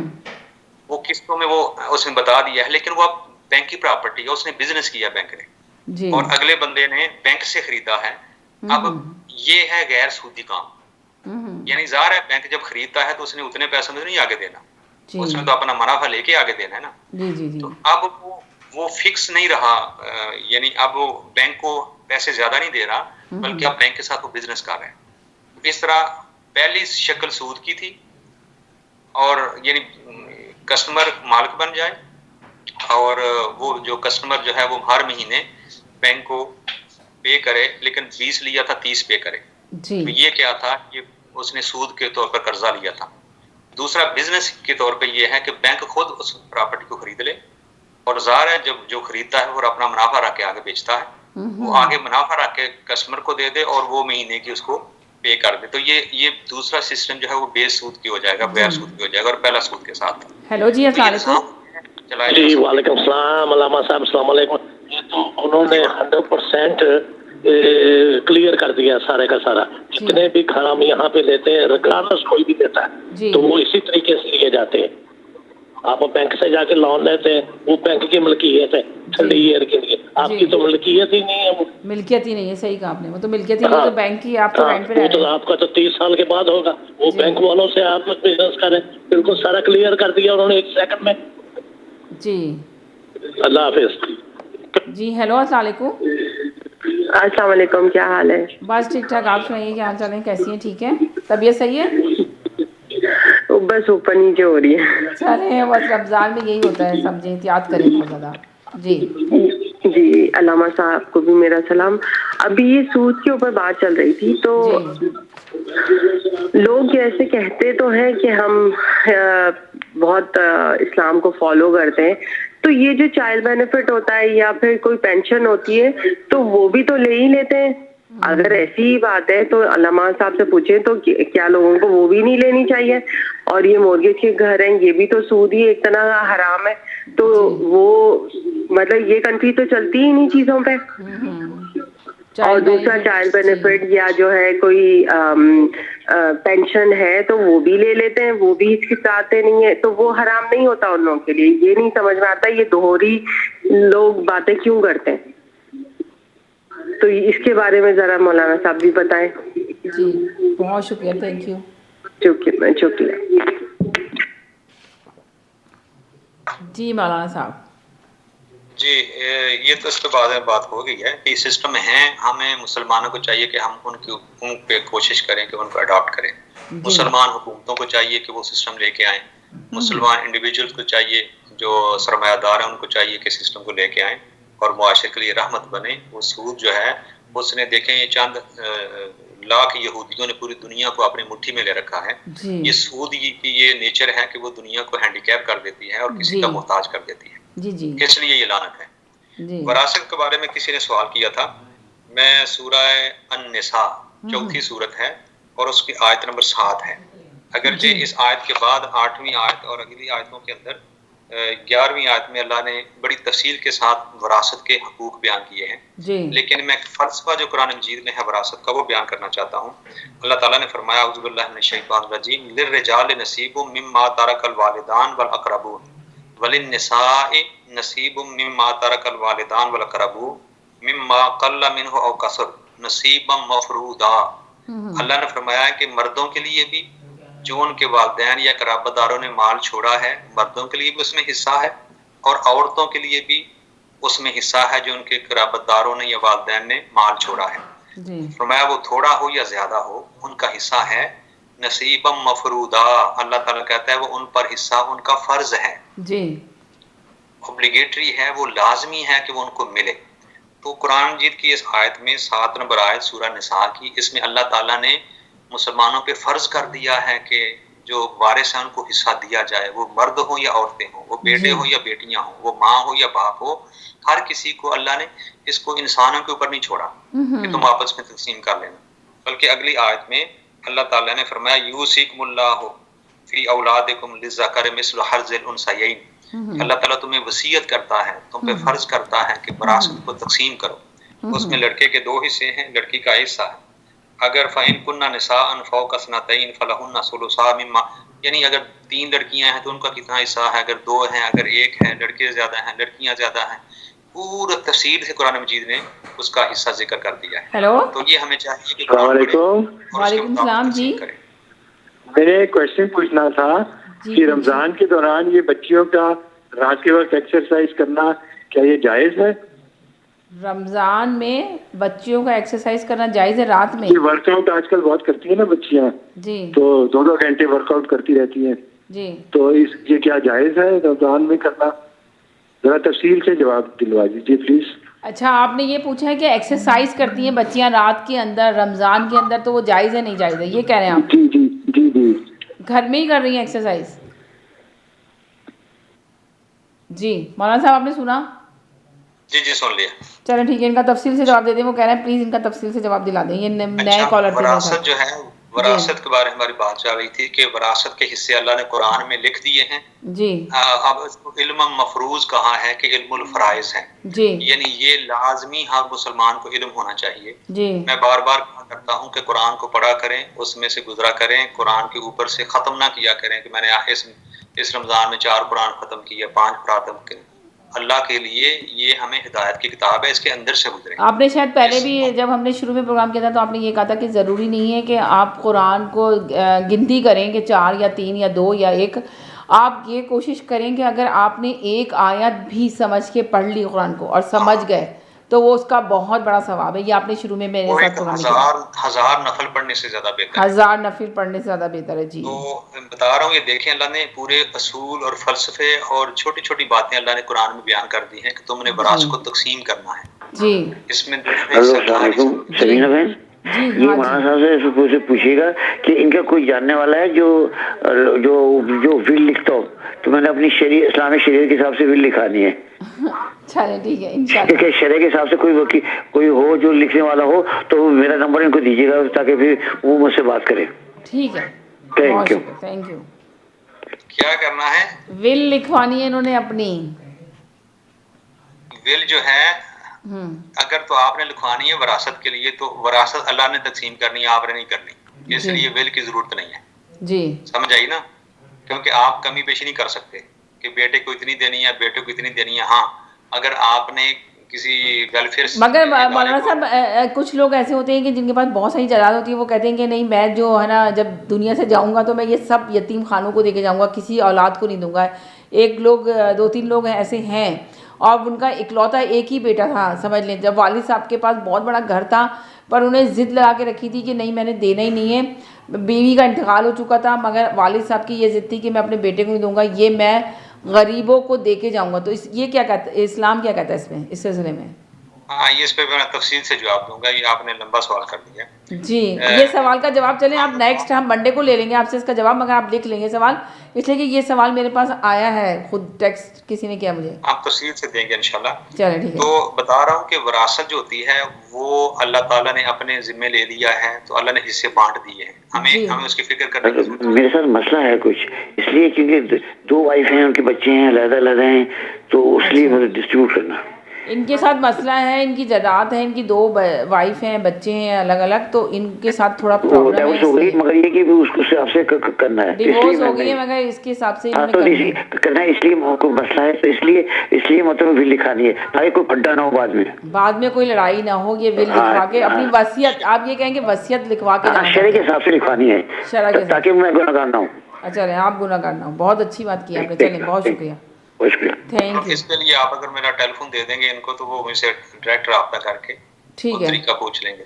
सही है। वैसे जो वहाँ वकील होते हैं ना, वकील जो है वो अच्छे तरीके से उनको लिख भी सकते हैं और बता भी सकते हैं। असल बात ये है मौलाना साहब इनको लिखवानी ही है, इसलिए कि खुदा ना खास्ता अब मौत और ज़िंदगी तो अल्लाह ताला के हाथ में, तो ये चाह रहे हैं कि अपनी ज़िंदगी में मैं लिख के रख दूं ताकि बाद में लड़ाई झगड़े ना हो, बच्चों में आपस में कुछ झगड़ा ना हो। अच्छी बात है, सबको उनका हक लिख कर दे दें और शरीयत के मुताबिक लिख कर दे दें जी। यही वो चाह रहे हैं कि मैं लिखवा के रखूं, क्या कहते हैं किसी लॉयर से, और इस टाइम लगा के रखूं ताकि कोई भी नाइंसाफ़ी ना हो किसी के साथ भी, ना किसी बच्चे के साथ ना फैमिली के साथ। एक सवाल था जी कि मेहंदी के अंदर जो बेहूदगियां होती है ना, जी मेहंदी के अंदर ये मेहंदी एक आज का बुत है, जी ये बेहयाई का जरिया है, फजूल खर्ची का जरिया है, हमारे ये मेहंदी मुसलमानों का की शादी सवाल का इसका जवाब होना ही सुन नहीं ले चाहिए। पहले। जी अलावा साहब, मेरा एक सवाल है आपसे कि जो वालिदैन बच्चों को अडॉप्ट करते हैं, उनके मुतालिक जायदाद में उनका क्या है विरासत में। मेरे साथ ये मसला है कि मेरे मामू ने मुझे अडॉप्ट किया। मेरे मामू के पास कुछ जमीनें थी और एक घर था। तो मेरे बड़े मामू ये कहा करते थे कि वो 2 भाई थे कि जमीनें मैंने अपने छोटे भाई को दे दी, लेकिन घर मेरी बेटी का है। लेकिन बदकिस्मती से कि वो लिख के नहीं दे सके, और बाद में जो छोटे मामू थे उन्होंने कहा कि ले पालक का विरासत में कोई हिस्सा नहीं है। तो इसके मुतालिक आप कुछ मुझे बताएंगे? जी जरूर बताएंगे इंशाल्लाह। जी सवाल खत्म हो गया? जी इनका सवाल खत्म हो गया। जी तो मैं बता रहा था कि जो मेहंदी है ना, जी ये सिर्फ और सिर्फ बेहूदगी, बेहयाई, गुनाह और फजूल खर्ची है। जी हमारे यहाँ इसका इस्लाम के अंदर तो कोई कंसेप्ट नहीं है मेहंदी का। जी ये हिंदुआना रस्म है और हमने बहुत सी हिंदुआना रस्मों को इस्लाम के मुसलमानों ने अपनी ज़िंदगी में दाखिल कर लिया है। मेरे ख्याल में यही वो अजाब हैं जिनको हम दावत दे रहे हैं, और फजूल चीज़ें, हम फजूल खर्चियों में पैसे उड़ा रहे हैं। ये गुनाह भी करते हैं, बेहयाई भी होती है और फजूल खर्ची भी होती है और बेबरकती भी शादियों में होती है। इसलिए मेहंदी को तो हमें बिल्कुल निकाल देना चाहिए। देखिए आजकल भी तो शादियां हो रही है ना, 2 बंदे उधर से बैठते हैं, 2 बंदे उधर से बैठते हैं, निकाह हो जाता है और लड़की लेकर रुखसत हो जाते हैं। तो अल्लाह ने कोरोना लाकर हमें अकल दी है। अगर तुम्हें वैसे समझ नहीं आती तो अब तो समझो ना कि शादियां ऐसे भी हो सकती हैं। वो तो सिर्फ समझे कोरोना की वजह से, डर की वजह से ऐसी शादियां हो रही हैं। जैसे कोरोना खत्म होगा सारी चीजें वैसी ही शुरू हो जाएंगी। और इंशाल्लाह मैं आपके साथ प्रोग्राम करूंगी एक लाके आपको कि देखिए कोरोना अल्हम्दुलिल्लाह हमारी ज़िंदगी से चला गया, मगर देखें एक्टिविटीज़ दोबारा से वैसे ही शुरू हो गई और वैसे ही सबके रूटीन में आ गए लोग। जो सोच थी, इनकी सोच चेंज नहीं हुई है मौलाना साहब। यही तो मैं कह रहा हूँ कि कोरोना सोच नहीं चेंज कर सका लोगों की, लोगों की सोच वही है, समझ लें अभी तक। सोच अल्लाह ने कोशिश की है कि वैसे नहीं समझते तो उनको अजाब दे के समझाएं, इनको बांध के समझाएं कि ऐसे भी शादियां हो सकती हैं। तो हमें शादियां ऐसे ही करना चाहिए, सादगी के साथ। वलीमा अच्छे तरीके से कर लें, बाकी सब रस्में फजूल हैं। बड़ी बड़ी बारातें, बड़ी बड़ी मेहंदियां, बड़े बड़े फलां डींग, ये सब बेहयाई का जरिया है और फजूल खर्ची है। हमें इनको जड़ से खत्म करना चाहिए, फिर हमें अजाबों से बचेंगे। आगे आ गया, घर में बीमारी थी तो बाजी ने पूछा वजीफा क्या है। मैं एक तो अर्ज कर दूं कि ला हौला वला कुव्वता इल्ला बिल्लाहिल अलीय्यिल अज़ीम, ये वजीफा किया करें और फजर की नमाज के बाद या इशा की नमाज के बाद ये वजीफा करें और अव्वल आखिर 11 मरतबा दुरूशी पढ़ें, ला हौला वला कुव्वता इल्ला बिल्लाहिल अलीय्यिल अज़ीम। एक नमाज के बाद ये रख लें और दूसरी किसी एक नमाज के बाद या शाफी या शाफी या शाफी इसका वजीफा करें और अव्वल आखिर 11 मरतबा दुरूशी पढ़ें। एक नमाज के बाद वो कर लें और एक नमाज के बाद ये कर लें। पहली नमाज के बाद ला हौला वला कुव्वता इल्ला बिल्लाहिल अलीय्यिल अज़ीम और दूसरी नमाज के बाद या शाफी का वजीफा। तो ये आपका एक और कॉलर आ गया। जी हेलो जी, सवाल ये है कि जब बच्चा शादी करता है तो उनको ब्लड टेस्ट करवाना चाहिए, इस्लाम इसके लिए क्या कहता है? क्योंकि यहाँ अमेरिका में बहुत प्रॉब्लम हो रहा है, बच्चे जरा स्लो पैदा हो रहे हैं, मैंने कई फैमिलियों में देखा है। तो क्या इस्लाम इजाजत देता है कि बच्चा जाके, क्योंकि अमेरिका का तो लॉ है, यहाँ तो ब्लड टेस्ट करवाना पड़ता है, इसके मतलब क्या कहते हैं? यानी कि शादी से पहले ब्लड टेस्ट कराना पड़ता है? एब्सोल्युटली। ओके अच्छा जी। अगला जो बेनिफिट था, चाइल्ड बेनिफिट और पेंशन जी, तो ये उन्होंने पूछा कि ये कैसा है। तो याद रखें जब हम लोग टैक्स देते हैं तो टैक्स का कुछ पोर्शन जो होता है ना वो वेलफेयर के लिए होता है, इंसानों की वेलफेयर के लिए जी। तो ये बिल्कुल जायज़ है, इसमें कोई ऐसा सूद नहीं है। वो ये मतलब है कि हम अपने फ्यूचर प्रोटेक्शन के लिए ऐसा करते हैं और ये इन गवर्नमेंट का कानून है कि वो हमसे टैक्स की सूरत में ये पैसे ले रहे होते हैं और वो फिर हमारी वेलफेयर के ऊपर वापस हमें किया जाता है। तो इसमें ना कोई सूद है ना कोई गलत है, ये बिल्कुल जायज़ है ये लेना। लेकिन हम जायज़ तरीके से अगर लें तो, अगर नाजायज़ तरीके, हम गलत तरीके हुकूमत को धोखा दे के, जैसे कि बहुत से लोग बीमार बन जाते हैं लेकिन वो बीमार होते नहीं हैं और फिर गवर्नमेंट से वो लेते रहते हैं एड। तो हम मुसलमानों ने ये बड़ी तबाही मचाई हुई है जी, यूरोप के अंदर भी, कनाडा के बहुत अंदर ज़्यादा भी, दूसरे मचाई हुई है, मुल्कों के बिल्कुल अंदर सही कहा आपने। मिस यूज करते हैं। तो जब आप लीगल लेंगे तो वो जायज़ होगा, जब आप मिस यूज करेंगे तो फिर वो हराम होगा और वो गलत होगा। तो हमारे यहाँ हम अक्सर ऐसा ही होता है कि हम मिस यूज ही करते हैं मुसलमान, अल्लाह ताला हमें इससे बचाए। तो हम फिर अपने लिए अजाब तैयार कर लेते हैं। रमज़ान के वक्त रात को एक्सरसाइज करना कैसा है, ये कोई पाबंदी नहीं है किसी को तफसील से एक्सरसाइज करने बताएं, में, कोई तफसील से मना उन्होंने कहा बताएं में बच्चियां जो करती हैं रात में, इसका तफसील से उनको हाँ जवाब जी, चाहिए था। बच्चियां इतना करें ही या बात। बच्चे करें, अगर आपके जिस्म सही रहता है तो आप एक्सरसाइज करते हैं तो ये कोई ख्याल नहीं है। सबसे पहले अपना ख्याल रखना चाहिए। हाँ, वो अब उनकी नीयत पे इंसान को शक भी नहीं करना चाहिए कि वो किसी गलत काम के लिए बाहर जाते हैं। अगर वो एक्सरसाइज ही के लिए जाती हैं और वो प्रोटेक्शन है, कोई ऐसा खतरा भी नहीं है उनकी जानों को, तो उसमें कोई हर्ज नहीं है। उनको अपना ख्याल रखना चाहिए और एक्सरसाइज करनी चाहिए। अगर नहीं करेंगे तो फिर बीमारियां पैदा होंगी, तो ये तो इस्लाम नहीं चाहता। इस्लाम चाहता है पहले सबसे पहले अपने जिस्म का ख्याल रखो, उसके बाद अपने जो करीबी हैं उनका ख्याल रखो। आपने देखा हम दुआ भी करते हैं नमाज के अंदर, रब्ब जअलनी मुकीमस्सलात व मिन ज़ुर्रियती, ऐ अल्लाह पहले मुझे नमाज कायम करने वाला बना, फिर मेरी औलाद को नमाज कायम करने वाला बना। तो पहले बंदा अपने लिए दुआ करता है, फिर अपनी औलाद और दूसरों के लिए दुआ करता है। तो अगर अपना ही ख्याल ही रखना तो फिर आपने दूसरों का क्या ख्याल रखना। इसलिए सबसे पहले आप हेल्दी होंगे तो आप दूसरों का ख्याल रखेंगे। इसलिए हुजूर ने फरमाया कि अल मुमिनुल कविय्यु खैरुम मिनल मुमिनिल ज़ईफ, एक मजबूत मोमिन ज़ईफ मोमिन से बेहतर होता है। जी, एक और कॉलर है, इनका भी सवाल है। जी हेलो जी, सेहत का ख्याल रखता है और आपको सेहतमंद रखने का हुक्म देता है कि अच्छे तरीके से रहो, हेल्दी रहो, खुश रहो।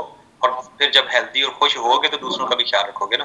अगर अपने ही मसले पड़े हुए हैं, अपने गोडे में हर वक्त दर्द निकल रहती है, तो आपने दूसरों की मदद क्या करनी है। इसलिए आपको हेल्दी रहना जरूरी है और ये कोई बुरी बात नहीं है।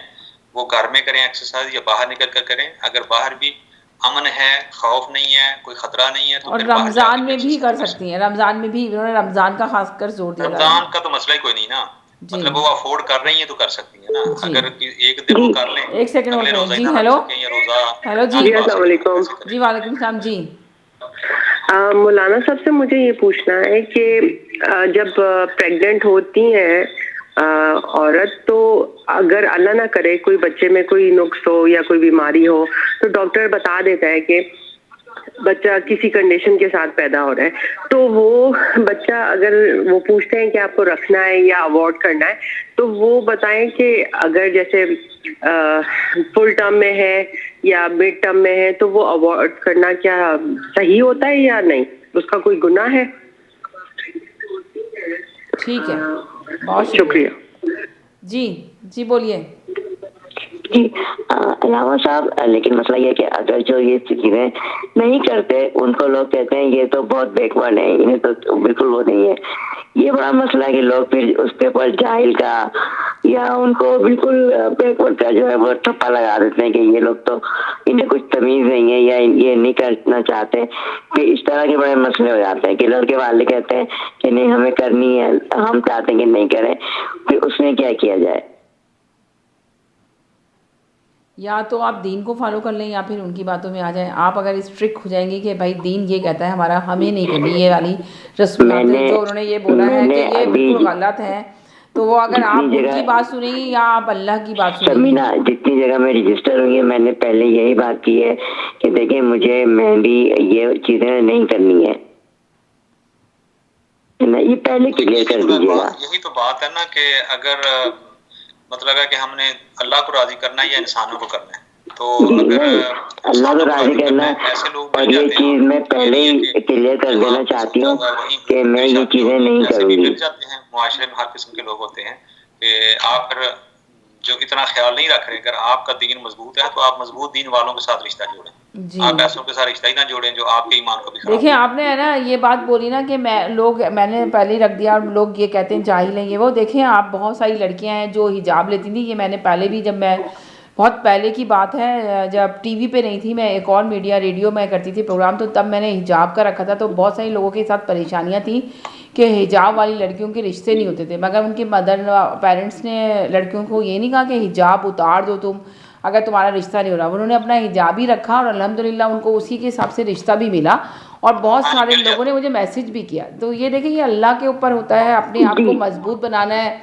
अगर आप उस पर चल रहे हैं, बहुत सारी लड़कियां हैं जो हिजाब पहनकर ही कहती हैं कि नहीं जी चाहे कुछ भी हो जाए हमने हिजाब नहीं उतारना, तो देखिए उनकी भी शादियां होती हैं।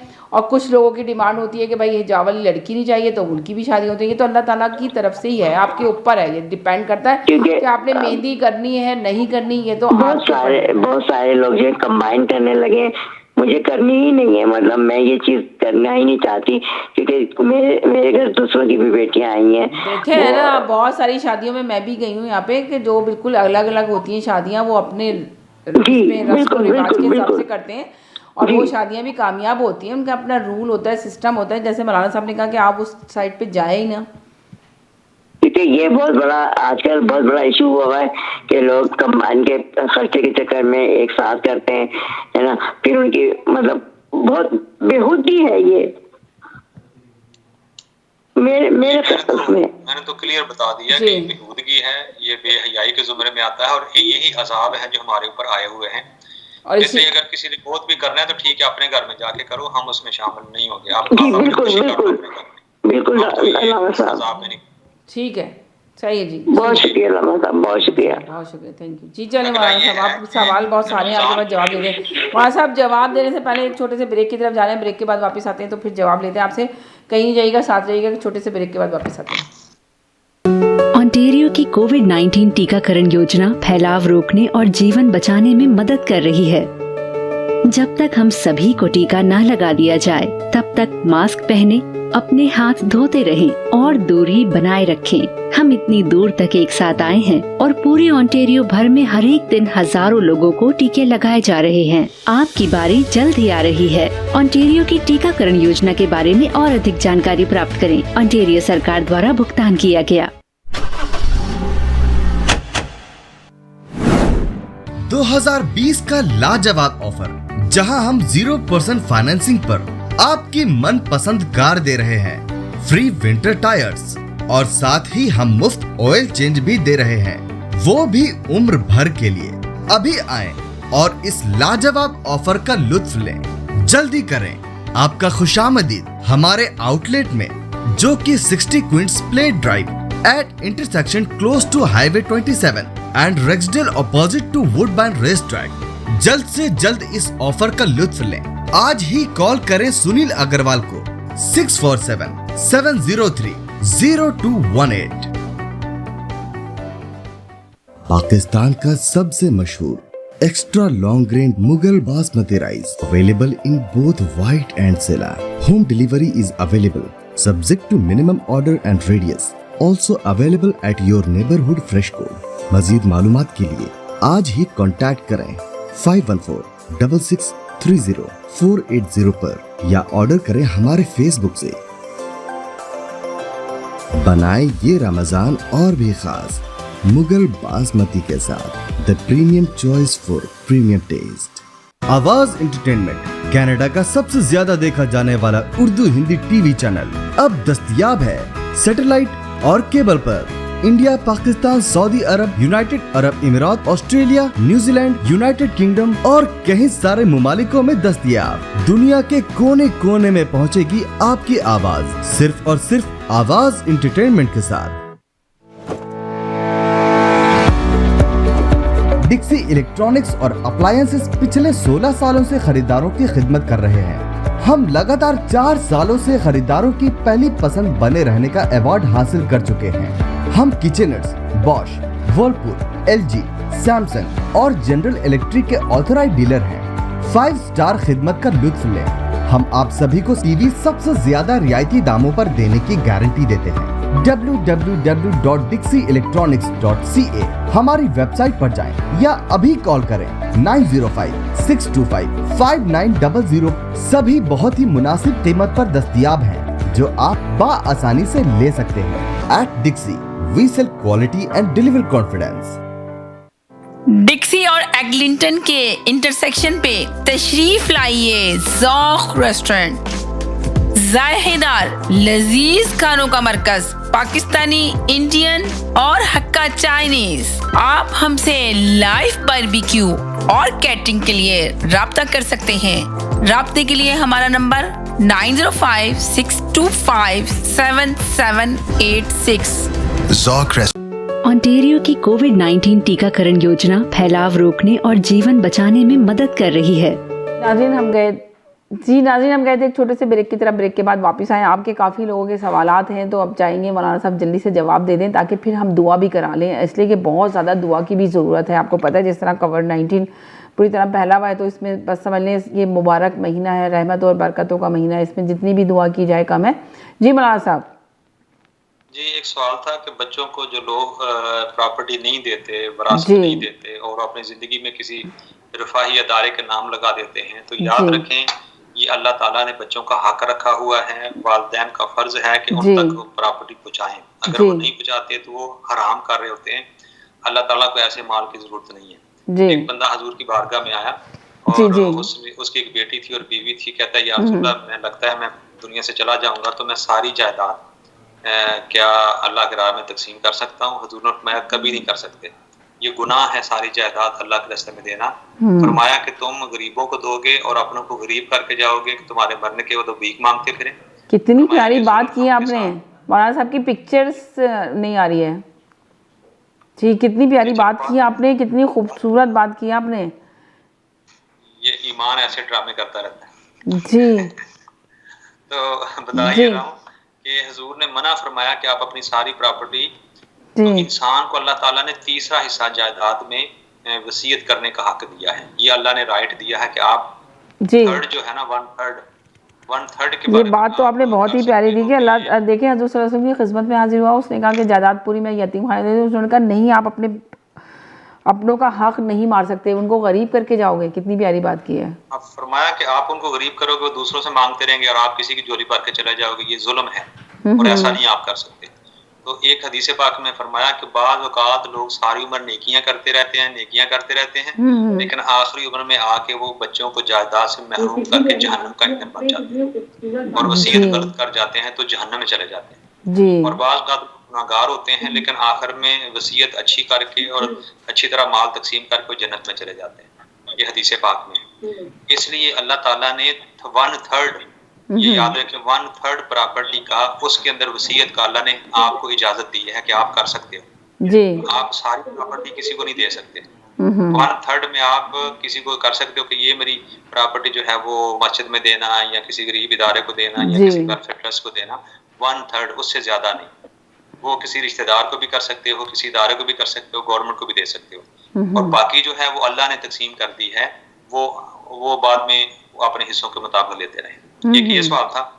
एक और सवाल ये था कि जो अडॉप्टेड बच्चे हैं, जैसे हमारी बहन, मैं भी अडॉप्टेड थी तो मेरे मामू ने मुझे जायदाद नहीं दी, तो फिर वही सवाल है कि अगर आपके मामू को चाहिए था कि 1/3 में से आपको दे देते, लिख देते, उसमें वो कर सकते थे। वैसे अडॉप्टेड बच्चे का विरासत में हिस्सा नहीं होता जी। असली जो जायदाद का मालिक उनकी हकीकी बेटे औलाद होती है, अडॉप्टेड नहीं होती।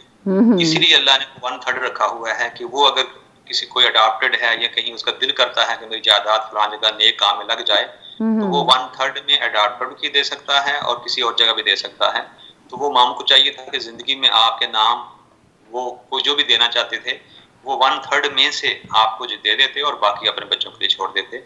लेकिन अगर उन्होंने नहीं छोड़ा और उनकी औलाद भी और कोई नहीं है, तो फिर शरीयत में वो भी तरीके रखे हैं, वो कुरान में मौजूद है। फिर उसमें भाइयों का भी हिस्सा है, फिर आपका भी हिस्सा है, फिर दूसरों का भी हिस्सा है। तो शरीयत के मुताबिक जो हिस्से तकसीम करें, और वो सारा एक भाई भी नहीं संभाल सकता, उसमें माँ का भी, बाप का भी, भाइयों का भी, बहनों का भी, फिर आगे और रिश्तेदारों का भी है। तो ये जो है ये असली शरीयत के मुताबिक ये काम होने चाहिए, जो कि हमें इसके बारे में इल्म ही नहीं होता। और ये फरूज में है कि ये फराइज हैं, इनका इल्म हर मुसलमान को जरूरी है। कुरान में सूरह निसा के अंदर अल्लाह ने खोल खोल के इसे बयान किए हैं, इसलिए हमें कुरान पढ़ना चाहिए। शादी के ब्लड टेस्ट करवाना ये कोई मना नहीं है, कोई हराम नहीं है, कोई गुनाह नहीं है। अगर आप अपने, ज़ाहिर है आजकल मसले ऐसे जो नए नए मसले पैदा होते हैं तो उनके नए नए हल भी आते हैं, तो ये कोई इस्लाम के अंदर मना नहीं है। अगर आप अपनी फ्यूचर सेव करना चाहते हो, ऐसी जगह शादी करना चाहते हो कि वो बच्चे हों आगे, लड़की को भी राइट है कि वो अपने पेयर का देख सके कि उसके अंदर कोई ऐसी बीमारी तो नहीं है कि जो आगे हमारे फ्यूचर ही खराब कर दे। लड़कियों को भी हक है कि वो देखे कि मेरा कहीं फ्यूचर बर्बाद तो नहीं हो रहा। तो ये दोनों को राइट है, अगर ये काम करते हैं तो खिलाफ शरा नहीं है, सही है। जब ये चीजें नहीं होती थी, ये बीमारियां नहीं होती थी तो लोग नहीं करते थे। जब ये बीमारियां हैं तो फिर हर बंदे को राइट है कि वो अपना फ्यूचर सेव करे और फिर उसका इलाज करवाएं। जब सही हो जाए तो फिर शादियां करें, इसमें तो कोई हर्ज नहीं है। बड़ी अच्छी बात की। एक कॉलर है, हेलो जी। हाँ जी सबीना, मेरे 2 क्वेश्चन है। मेरी दोस्त ने पूछा था, एक तो उसने पूछा था सर कभी नमाज में जब नियत बांध के खड़े होते हैं तो अक्सर इधर उधर के ख्यालात बस आते चले जाते हैं, पूरी नमाज जो है वो कोशिश करने के बाद भी ख्यालात दिमाग में से निकल ही नहीं रहे होते, तो इसके लिए क्या करना चाहिए? और दूसरा क्वेश्चन ये था कि उनके फैमिली में ब्लैक कलर का ड्रेस जो है उनको किसी खुशी के मौके पर पहनना अलाउ नहीं होता, तो वो ये पूछना चाह रही थी कि क्या ब्लैक कलर का लिबास हम पहन सकते हैं? उसका गम से तो कोई ताल्लुक नहीं है, लेकिन लोग जो है वो उनके जो इन लॉज हैं वो पहनने की इजाजत नहीं देते उसको। तो उसने कहा था कि प्लीज जरा बताइएगा कि हमारे इस्लाम में क्या इस तरह की कोई पाबंदी है कि हम कुछ रंगों को इस्तेमाल नहीं कर सकते खुशी के मौके पे। तो बस ये मेरे 2 क्वेश्चन थे। बहुत शुक्रिया। बहुत शुक्रिया, थैंक यू सो मच जी मौलाना साहब। एक सवाल था कि प्रेगनेंसी में अबॉर्शन करवाना जी, कि जैसे बच्चा अगर ठीक नहीं है तो क्या कहते हैं बिल्कुल टाइम पे होने वाला है बच्चा भी, तो उसको क्या हम नहीं रख, जैसे डॉक्टर कहता है कि ये बच्चा फिजिकली तौर पे ठीक नहीं है तो आप इसको ख़त्म करा सकते हैं, तो क्या ये हो सकता है? अबॉर्शन करा सकते हैं? अल्लाह ताला ने कोई तख्लीक पैदा कर दी और उसके अंदर जान पड़ गई है जी, ये पता होता है कि डॉक्टरों को कि उसके अंदर अभी जान पड़ी है कि नहीं पड़ी। अगर वो जान नहीं पड़ी तो उसको अबॉर्ट करने में कोई हर्ज नहीं है, क्योंकि वो अब इंसान अभी नहीं है, वो गोश्त का लोथड़ा है, उसके अंदर जान नहीं है। लेकिन उलमा कहते हैं कि जब उसके अंदर जान पड़ जाए तो फिर उसको अबॉर्ट करना ऐसे है जैसे किसी को कत्ल किया है, कत्ल कर दिया जान तलब की है जी। अल्लाह ताला ने जिस तरह पैदा किया है वो देखें, उसकी कंडीशन होती है कि उसकी सिचुएशन क्या है। वो ऐसी बीमारी है जो बहुत बड़ी है और हमेशा के लिए उसकी पूरी जिंदगी वो एज इंसान, जैसे बाज़ लोग के घर में डॉक्टर साहब मौलाना साहब एबनॉर्मल बच्चे होते हैं, तो वो एक नहीं बल्कि 2 3 मैंने यहाँ पे भी बहुत फैमिलियाँ हैं जिनके घर, बेचारों के घर 3 औलाद हैं और तीनों औलाद ही ऐसी हैं, समझ लें कि ठीक नहीं है, तो वो तो बेचारी बड़ी मुश्किल में है ना अपना टाइम जी। ऑप्टिमिस्टिक हूँ कि हर किसी के साथ ऐसा नहीं हो सकता, और अगर अल्लाह ने आपके मुकद्दर में वही रखा हुआ है और अल्लाह ने ही उनको वो किया है ना, या अल्लाह ने ही जान डाली, अगर अल्लाह ना चाहता तो नहीं कर सकता, नहीं कोई हो सकता था। तो जो अल्लाह हर चीज कर सकता, इन्नल्लाह अला कुल्ली शैइन कदीर, हर चीज पे कादिर है। वो हो सकता है उसके जरिए अल्लाह ने आपकी बख्शिश का जरिया रखा हुआ हो सकता है उसके जरिए और कितने बेनिफिट्स हों। आपने उनकी खिदमत करनी है, आपने एक इंसान को संभालना है, आपके बहुत से गुनाह, बहुत सी गलतियां, बहुत सी कमियां, बहुत सी खराबियां दूर हों, आपके घर में और किस्म की बरकतें आ जाएं, तो वो फिर अपने ऊपर ना लें, उसको अबॉर्ट करना अपने ऊपर ना लें कि जिंदा जान को कत्ल करना, ये इस्लाम के अंदर कुरान में मना किया गया है। वो डॉक्टर के ऊपर ही छोड़ दें कि वो उनको कहेंगे कि इनका यानी पैदा होने में अगर तो ये जिंदा रहेंगे ठीक है, अगर ये औलाद तो है ना, फिर भी वो इंसान की हमदर्दी उसके साथ रहती है। तो डॉक्टर अगर कहे कि जी इसका जिंदगी ऐसे ही गुजरेगी और फिर बेहतर है कि आप करवा दें, तो फिर आप करवा दें। चलें फिर आप दुआ की तरफ चले जाते हैं, टाइम नहीं है और इंशाल्लाह ये तो 2 सवाल आए तो हम मंडे को इसका जवाब देंगे जी। तो इसलिए 5 मिनट हैं हमारे पास, तो 5 मिनट तो हमें दुआ में लगेंगे। आप बाकी तो सवाल आपने दे दिए सारे जवाब भी। तो ये रंग का उन्होंने कहा था, शॉर्ट जवाब है कि काले रंग को या किसी और लिबास को पहनने ना पहनने की इस्लाम ने कोई ऐसी पाबंदी नहीं लगाई जी। जिस मौसम में, जिस इवेंट में जो लिबास आपको अच्छा लगता है, आपका दिल करता है, आप पहन सकते हो।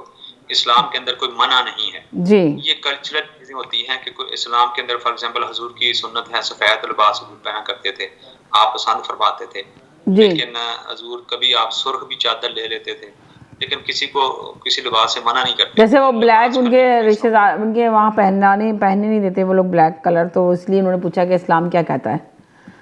नहीं कुछ नहीं, इस्लाम खामोश है, ये कल्चरल चीजें होती हैं जी। इस्लाम को कोई फर्क नहीं पड़ता कि कोई क्या लिबास पहनता है, जो जिसकी पसंद है वो पहन सकता है, इसमें इस्लाम ने रुकावट नहीं डाली। ये हम खुद लोग अपने लिए मुश्किलें पैदा कर देते हैं, वरना इस्लाम इसके बारे में खामोश है, और जिसके बारे में इस्लाम खामोश हो वो चीज जायज होती है, उसको मना नहीं होती। याद रखें, बुनियादी फिका का सवाल है कि जो चीज कुरान और हदीस में मना है, मेंशन है, वही मना है। जी। जो मना नहीं होती वो जायज़ होती है, ये असूल है शरीयत का। ठीक। तो चूंकि ये मना नहीं है इसलिए जायज़ है। दूसरा, नमाज में ख्याल का आना, जी। मेरा ख्याल है अगर नमाजों का हम तर्जमा याद कर लें और जब नमाज पढ़ें तो उधर ध्यान हो जो हम कह रहे हैं। अगर वो पता हो मैं क्या कह रही हूँ तो फिर मेरी तवज्जो दुनिया की तरफ नहीं जाएगी, मुझे पता होगा मैं कह रही हूँ अल्हम्दुलिल्लाह रब्बिल आलमीन। हेलो जी जी जी। हमने तो ये सुना है कि जो बेहया लिबास हो, गंदा फैशन हो, बड़े गले उनका या ऐसा जिसमें बेहयाई का उनसे शामिल हो, वो सही नहीं है। जरा ये पूछिएगा वो अलहदा मौजू है, जैसे हाँ ऐसा लिबास। Thank you. अगर बेहयाई तो वो तो बेहयाई तो मना है ना जी।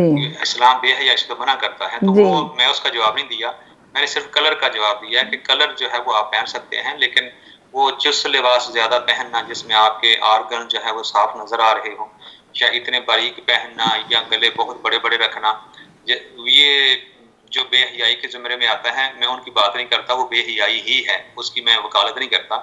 तो ऐसे लिबास हमारी ख़वातीन को पहनने चाहिए। हुजूर ने भी फरमाया कि ऐसा लिबास जो आपकी आबरू, आपकी इज्जत, आपके गैरत की हिफाजत करे, वो लिबास होना चाहिए, ना कि आपको। देखिए, औरत का नाम ही पर्दा है, अल्लाह ने जो नाम रखा है ना उसका, सिवाय चेहरे, हाथ और पाँव के औरत को कोई चीज़ भी अपने जिस्म की ज़ाहिर करना वो हराम है और मना है। तो चेहरा, हाथ और पाँव ये शरीयत इजाज़त देती है कि आप इनको खोला रख सकती हो और इसकी इजाज़त है, बाकी किसी चीज़ की। मौलाना साहब दुआ की तरफ चले जाएं जी, दुआ की तरफ चले जाएं। अल्लाहुम्मा सल्ली अला सय्यिदिना मौलाना मुहम्मदिन व अला आलि सय्यिदिना मौलाना मुहम्मदिन व बारिक वसल्लम। रब्बना आतिना फिद दुनिया हसनतम व फिल आखिरति हसनतम व क़िना अज़ाबन्नार। रब्बना फ़ग़फ़िर लना ज़ुनूबना व कफ़्फ़िर अन्ना सय्यिआतिना व तवफ़्फ़ना मअल अबरार। अल्लाहुम्मा अजिरना मिनन नार, अल्लाहुम्मा अजिरना मिनन नार। ऐ अल्लाह हमें जहन्नम से आज़ादी अता फरमा। अल्लाहुम्मा अजिरना मिनन नार, अल्लाहुम्मा अजिरना मिनन नार वदखिलनल जन्नत मअल अबरार या करीम या गफ़ार या रब्बल आलमीन। रब्बना ज़लमना अनफुसना व इल्लम तग़फ़िर लना व तरहमना लनकूनन्ना मिनल ख़ासिरीन। ऐ अल्लाह, हमने अपनी जानों पे बड़े जुल्म कर लिए हैं, अगर तूने हमें माफ़ न किया तो हम घाटे वालों में हो जाएंगे। रब्बना ज़लमना अनफुसना व इल्लम तग़फ़िर लना व तरहमना लनकूनन्ना मिनल ख़ासिरीन।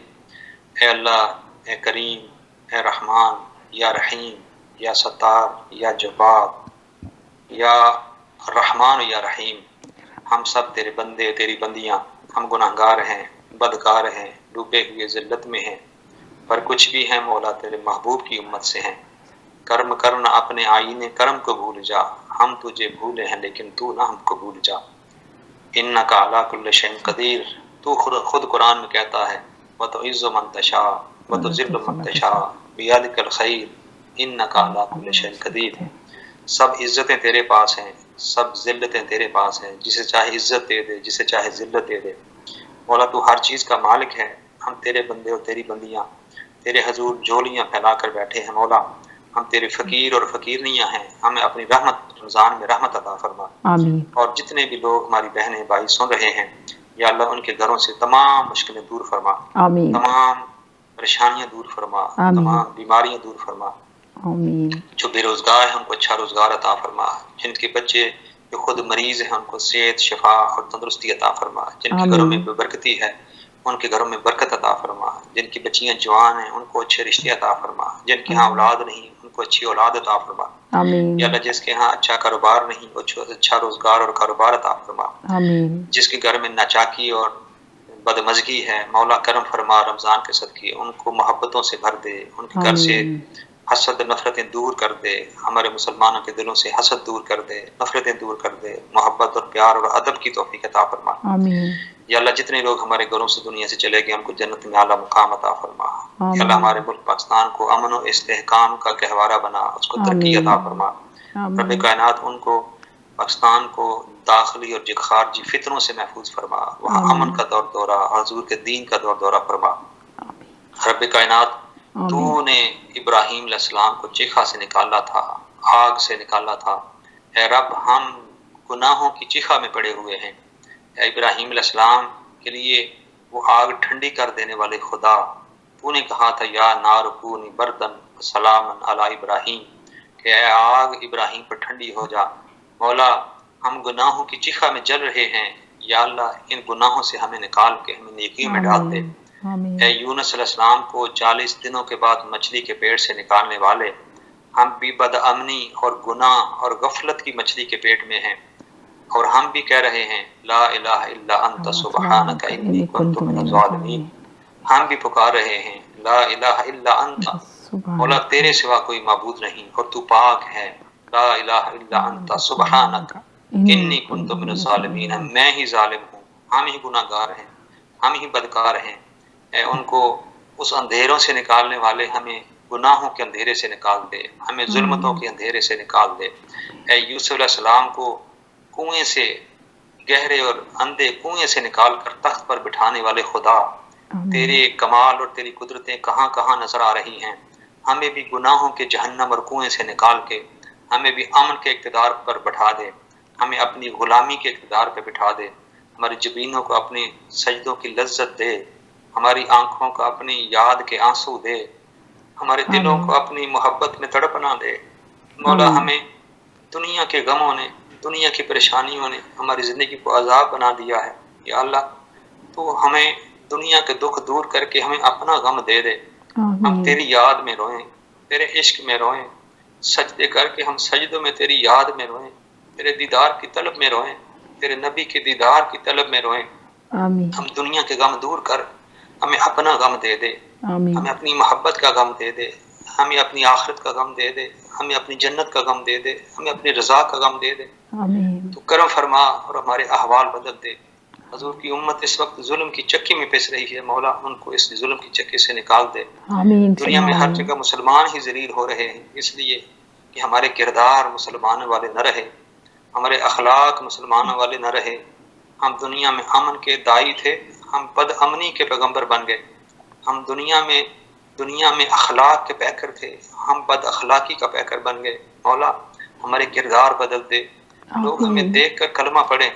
अब हाल ये है कि जो मुसलमान होना चाहते हैं वो हमें देख कर मुसलमान नहीं हो रहे, हम इस्लाम के नाम पे धब्बा हैं। मौला हमारे किरदार को अपने पैगंबर के किरदार के रंग में रंग दे, हमारे किरदार को कुरान के रंग में रंग दे, हमें सच्चे मुसलमान बना, हमें अपने गुलाम और अपनी कनीज़े बना ले। हमारी ज़िंदगी तेरी गुलामी में गुजरे, तेरी बातें मान के गुजरे, कुरान के मुताबिक गुजरे।